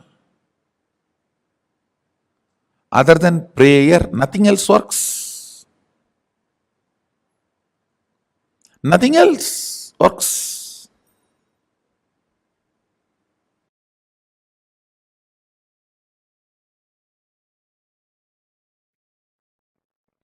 I'll reveal some of the Uttama, best instructions. First thing he said, manifest powerful cognitions and intensely do Dharana, Dhyana, Samadhi on it. When I say powerful cognitions, like I am consciousness is powerful cognition. I am body is powerless cognition. I am body also is powerful cognition. Understand, I am giving the examples. I am body is powerless cognition. I am body also is powerful cognition. I am consciousness is powerful cognition.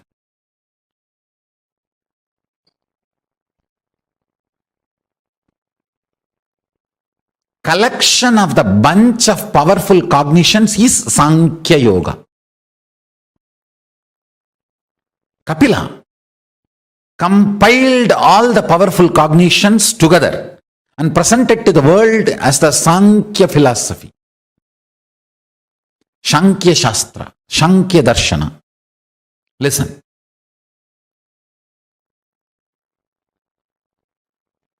If you start manifesting powerful cognitions with the intense Dharana, Dhyana, Samadhi,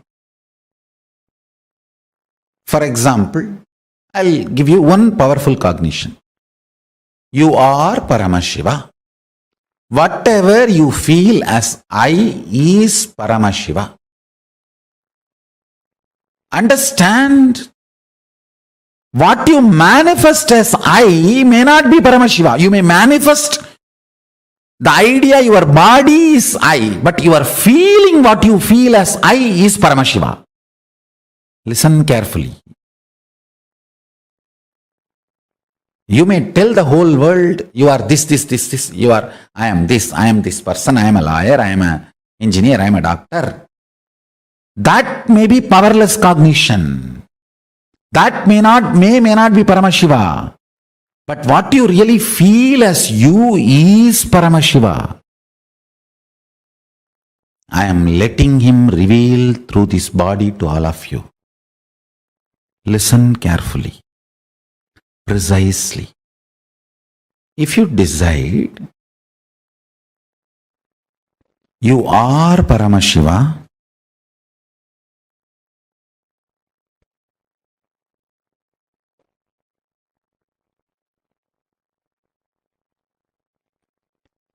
inhale and exhale with that powerful cognition you are Paramashiva. That is pranayama. Let your whole inner space be withdrawn into this one cognition you are Paramashiva. That is pratyahara. Let your whole inner space flow with this one truth, powerful cognition. You are Paramashiva. That is dharana. Let your whole inner space be centered. Feel full that you are Paramashiva. That is dhyana. Let your whole inner space be absorbed and disappear, dissolved into the powerful cognition you are Paramashiva. That is samadhi. Whenever you do a samyama on powerful cognition, and powerful cognition manifests, you manifest the state, space, powers and being of Paramashiva.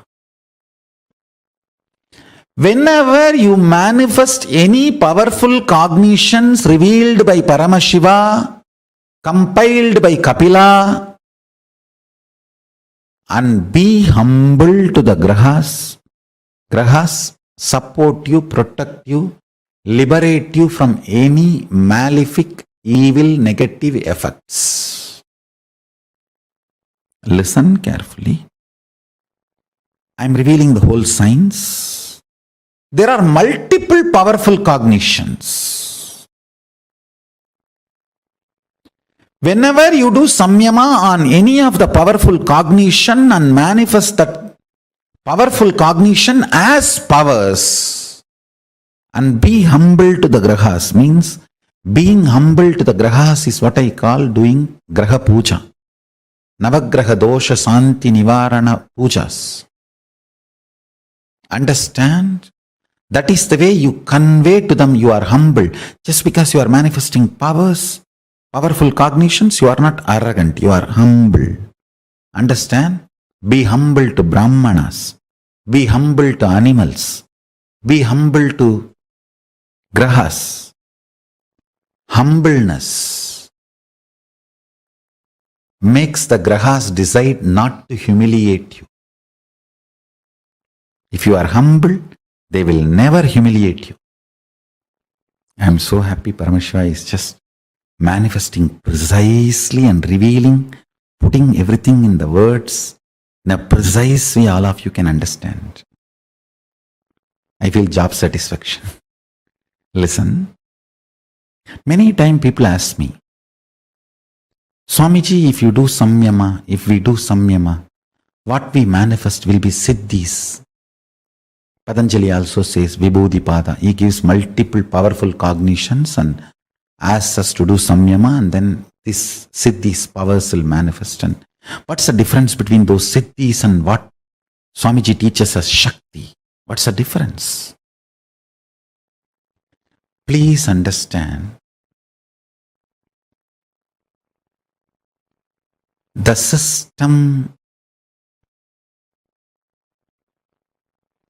Paramashiva is sharing with you all through this body, through me.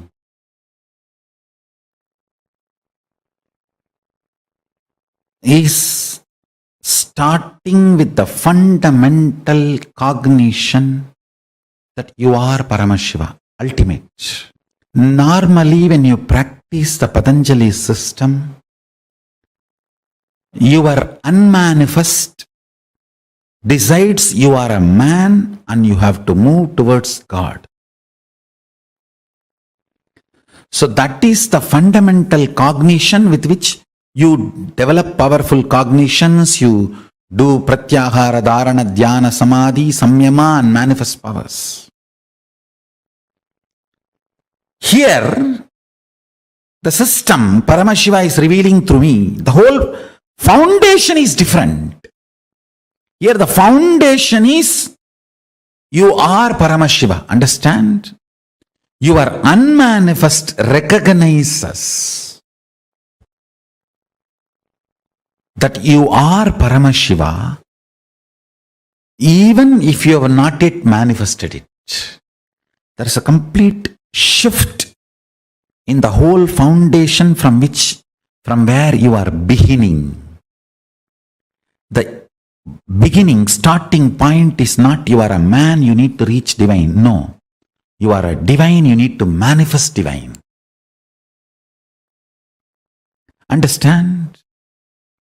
That is why what Paramashiva is revealing through this body and through this system, through this methodology, any samyama you do on powerful cognitions, you manifest only shaktis, powers, not siddhis. I'll give you experiential understanding. Pratyaksha pramana. Understand? If you are feeling that your unmanifest is in love with me, centered on me, be very clear. Your avyakta, unmanifest is already accepted. The foundation point that you are Paramashiva. Paramashivoham, unless your avyakta, unmanifest component of you decides to accept this truth, Paramashivoham, you are Paramashiva, it will not fall in love with me. Please be informed. Every day before morning puja, whatever people may tell about you, whatever Swamiji, right or wrong, but I am in love with you. Be very clear. You are centered on the truth Nithyananda Paramashivoham, and the powerful cognition you manifest will be only Shakti, powers, not Siddhis. There are two cognition. Listen to it very carefully. Whatever people may say, whatever I hear, right or wrong, but I am in love with you. I know you are Paramashiva and I love you. It means your unmanifest is centered on the cognition. I represent Paramashivoham. If you say, I know you are Paramashiva, I love you also, but then forget about it. Even if you manifest powers, it is only Siddhis. See, there is two things.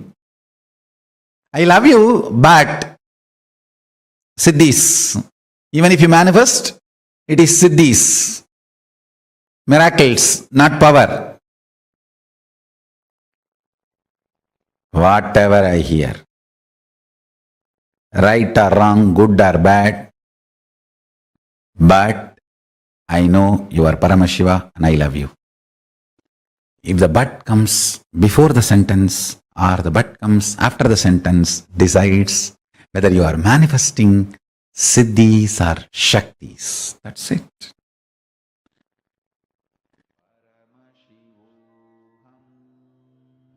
Swamiji summed it up so beautifully for us.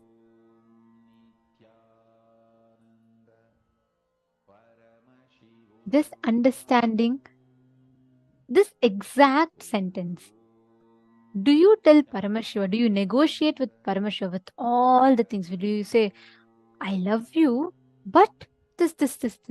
Or are you going to declare to Paramashiva himself who has come down, whatever might be there, Swamiji, but I love you? That decides whether you manifest the Shaktis, all the legacy of the cosmos, or Siddhis, miraculous and miracles happening in a very haphazard manner, not in a very not whenever you want. Continuously, whenever you vibrate, reverberate with the universal thought current, whenever you're tuned into the space of oneness with the universe, you manifest that highest cosmic frequency in you. Today, every one of you that are here, we're all going to be receiving this initiation. We're going to be receiving this very powerful initiation where Swamiji will be removing all the malefic effects of planets, the planetary positions in our inner space. And he will be bestowing us with that ultimate completion and the space of manifesting oneness with the whole universal thought current. Today, we're having the darshans of Lingodbhava Murti, Linga Murti, Mukhalinga Murti, and Lagulishwara Murti forms of Paramashiva. This Lingodbhava Murti form of Paramashiva represents the manifestation of the entire universe, the entire cosmos, the Big Bangs. We will be chanting the Dhyana Shloka of Lingodbhava Murti.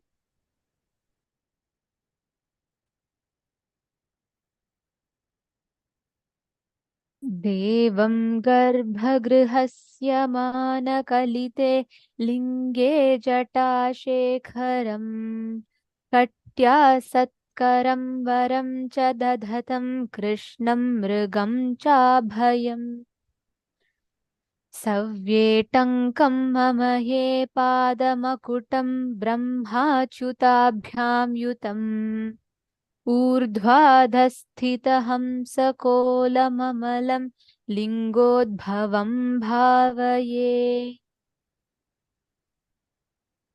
This form of Paramashiva as Lingodbhava Murti.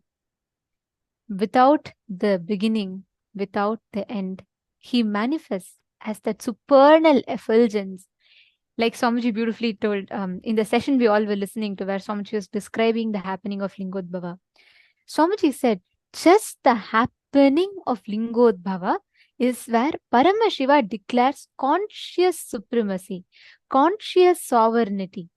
Whatever happens, being consciously sovereign, owning, reclaiming your conscious sovereignty is what Bhagavan Lingodbhava represents. In his manifestation as Hadimudi Kana the Annamalayar, where neither the beginning nor the end is shown, he happens to show the whole world the ultimate manifestation of the cosmos. For thousands of years, Hindu scriptures have been able to comprehend the cosmological phenomena beyond any logical explanations. We've seen how we've been learning about how every single cosmic event has been documented in Hinduism, including Big Bang, black holes, manifesting simultaneously, spontaneously, and synergetically. In Skanda Mahapurana, Paramashiva, in a very detailed way, reveals how the Linga is everything, and therefore the whole universe has originated from it. The Linga is without the beginning and end, and it is the eternal Brahman. And true to this, we have seen now in recent studies how the Big Bang was the one that was the starting point of the whole universe being created. Our scriptures, right? Our ancestors were so intelligent. We have documented every single thing scientifically. Nothing of what you see is put just it's not just put out there.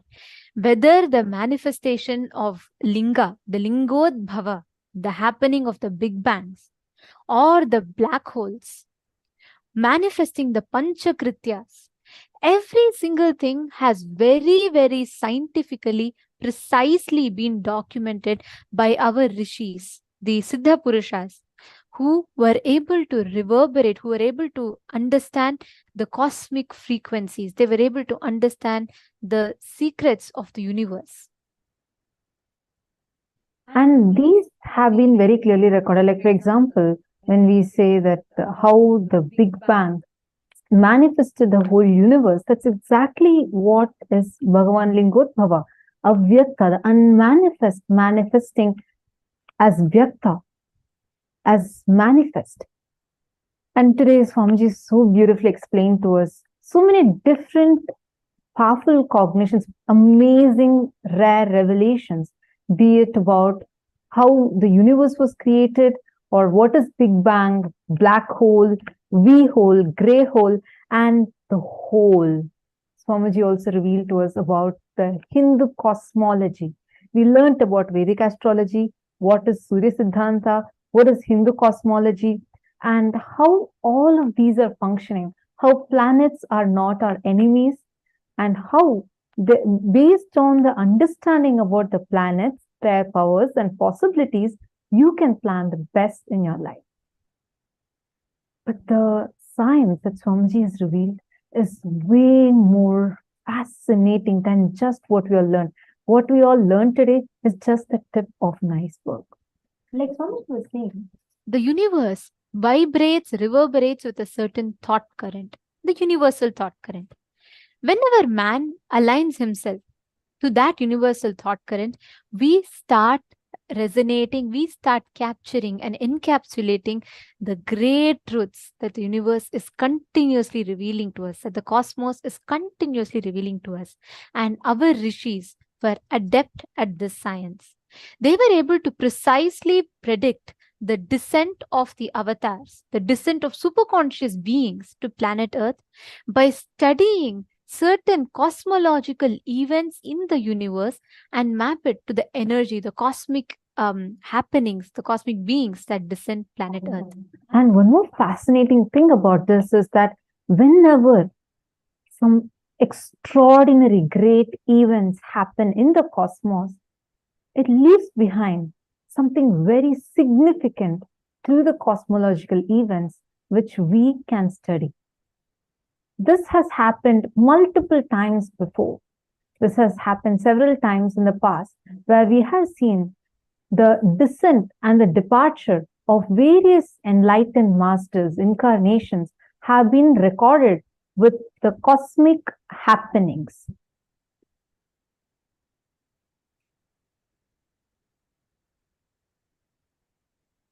For example, upon the Mahasamadhi of Bhagavan Sri Ramana Maharishi in 1950, thousands were a witness to an illuminous meteor traveling across the sky.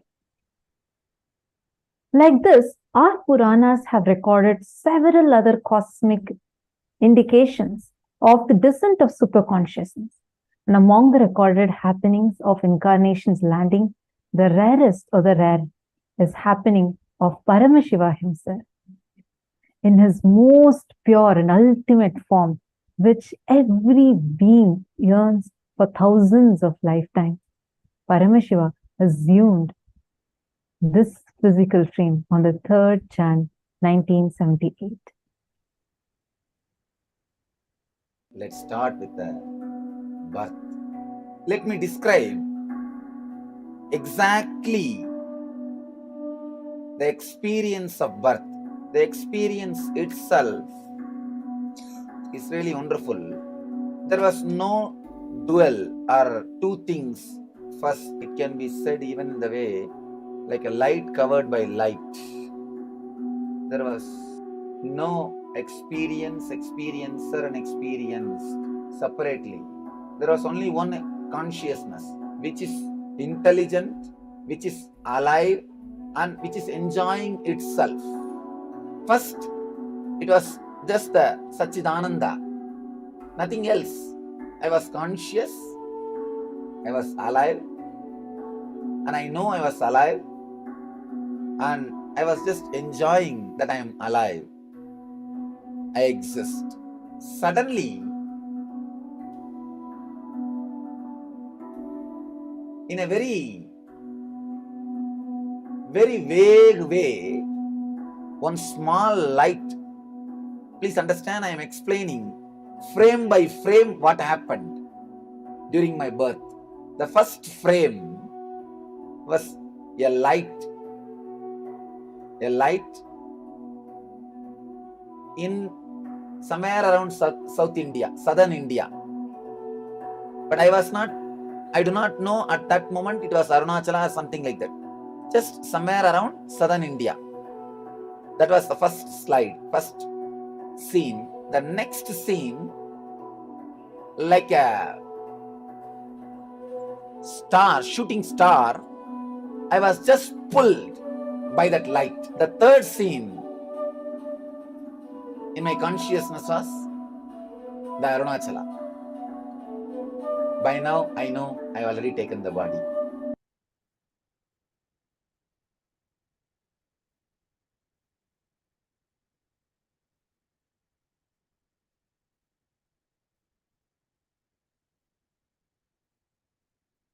This happening of the avatar, like how Swamiji himself beautifully decoded for us, just describing how it had happened, is clearly recorded by the modern science. The Descent of a superconscious being such as Paramashiva himself, when he landed on planet Earth, there was a very powerful cosmic event that happened, which has been clearly recorded by modern day science. When Swamiji descended on planet Earth, in that very night, in the night sky, a supernova appeared in the constellation Aquila at approximately 12:50 a.m. Indian Standard Time. And for all of us to note, like Swamiji was describing, it was exactly in the exact time period of Swamiji's descent on planet Earth. In the universe, about 10 million light years away from Earth, the thermonuclear explosion of the white dwarf star caused a giant, huge supernova to happen. One of the brightest supernovas ever observed, with an absolute peak magnitude of minus 19.5, which means this supernova was visible even to the naked eye on planet Earth. Even people normally living in planet Earth could see this giant supernova, the cosmic happening. This was the exact time that the avatar, Paramashiva himself, descended in his physical form as our beloved Swamiji. And this supernova has been given the name SN 1978A by astrophysicists. And this supernova was visible in the night sky from the 3rd of January to the 7th of January. And it took more than 9 months for the SN 1978A to reach only its minimum brightness, which still was extremely bright. The descent of the avatar was responded to by the cosmos with such a grand cosmic happening. Every time a superconscious being descends, the universe, the cosmos recreates, reciprocates, and records the happening with unique, powerful cosmic events.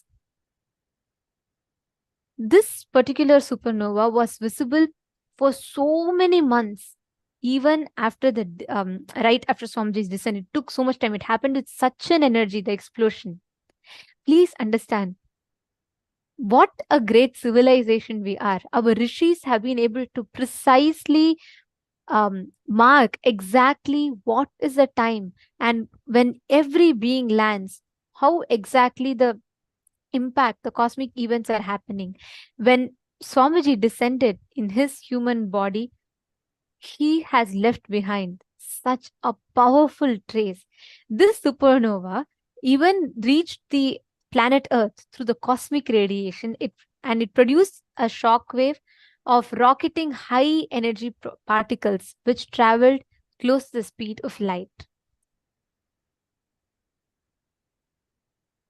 This undeniable mark left in the night sky, where literally when, as Swamiji described in his own words, how he descended, how it was light covered by light, and how that small light entered into Tiruvannamalai. It was recorded like physically, people could see it with their naked eyes. And this explosion, the supernova explosion, the impact of this supernova was recorded to bring one of the most positive impacts for the planet Earth for till the foreseeable future. The supernova's cosmic radiation can increase the resistance to disease, reduce the risk of cancer, and it also linked to positive changes in Earth's climate, such as sudden increased cloud formation and increased precipitation. Additionally, another astrophysical phenomenon that peaks on the 3rd of January every year is the Quadrantid meteor shower. This meteor shower is a significant cosmic event that could even signify the descent of hundreds of enlightened beings, the gods, goddesses that are landing on every single Jayanti of Swamiji to celebrate Swamiji's Jayanti. Today, the form that all of us are going to be receiving the darshan of is this very form.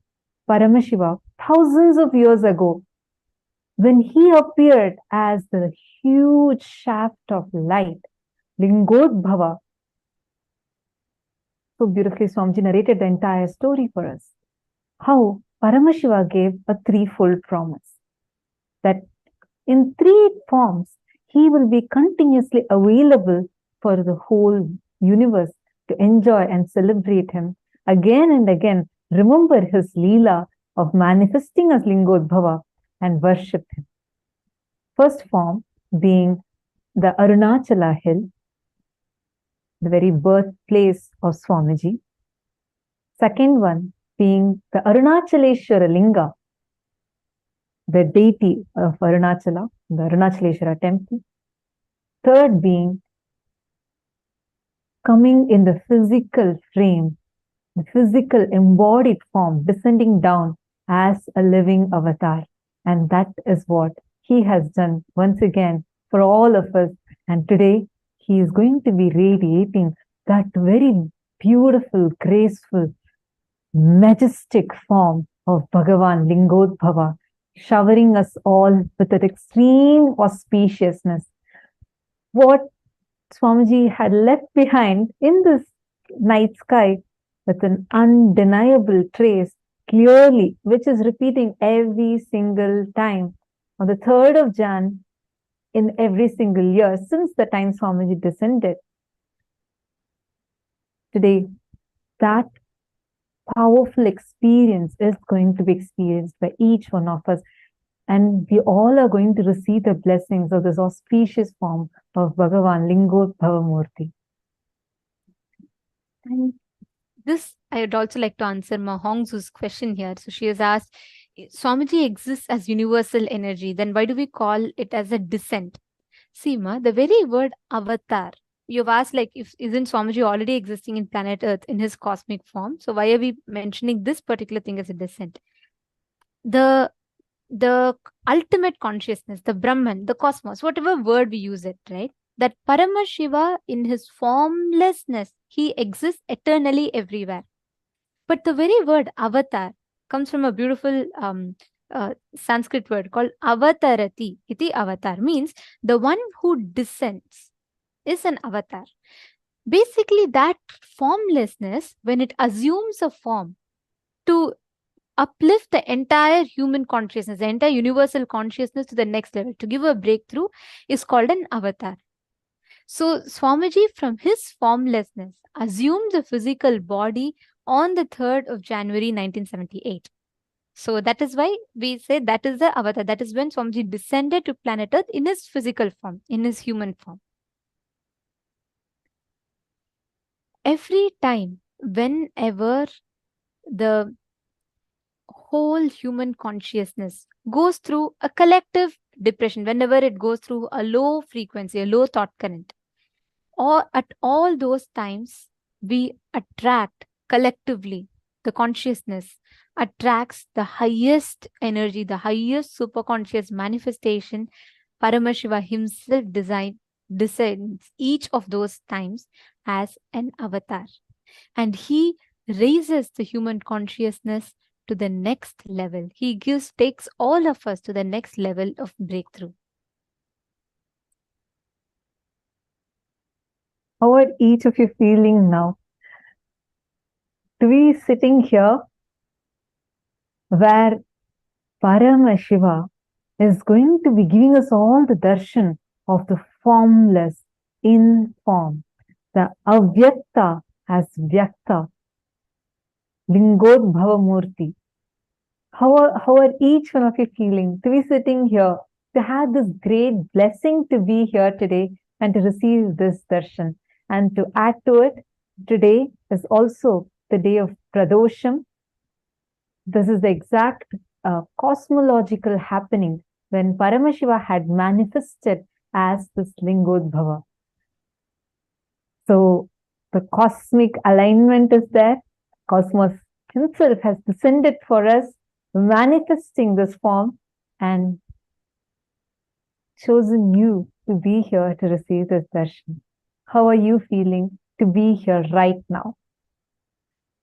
Today, when you connect to Swamiji during the darshan, all the malefic effects of planets, any problem, any malefic impacts that you have, just connect to this form of Swamiji. Today, on this auspicious day, actually, every one of you that are connecting, please understand, today is a very, very significant day. Even as per the Hindu calendar, today is the day we can connect to this form of Paramashiva.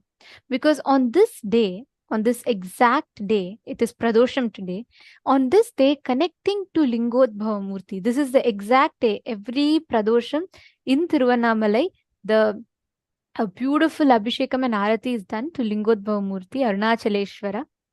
So every one of us are connecting to Swamiji on this auspicious day and receiving the darshan of Lingodbhava Murti. And understand, this is a very, very powerful time. Even as per the Hindu calendar, it's a very auspicious, powerful time to have the darshan of Lingodbhava Murti. So today, on this very day, we're all receiving the darshan. I request all the participants to please come and settle. Please settle down in front of the camera. Let us all prepare ourselves to receive this darshan. This powerful darshan, when you connect to Swamiji, any malefic effects of planets, whether your astronomical time is not correct, or there is some time period you're having, the Shani Dasha, anything that you're having, today when you connect to Swamiji, just pray. Guru, like Swamiji was revealing in the Navagrahas, Surya Siddhanta session, just by the grace of Guru, he can, when we are connected to a Guru, no planets can have any impacts on us. And we will be able to use any planetary position for our greatest benefit, to add more to our purpose in life. So we are here at the right time and in the right day, learning the best things. Today we have learned some of the most profound things, isn't it? Right from Surya Siddhanta, understanding about Vedic Astrology, Jyotisha, and what is the macrocosm and microcosm, what is universe. We learned about Big Bang, black hole, and V hole, grey hole, and hole, the Panchakrityas of the universe and how it corresponds to our individual journey.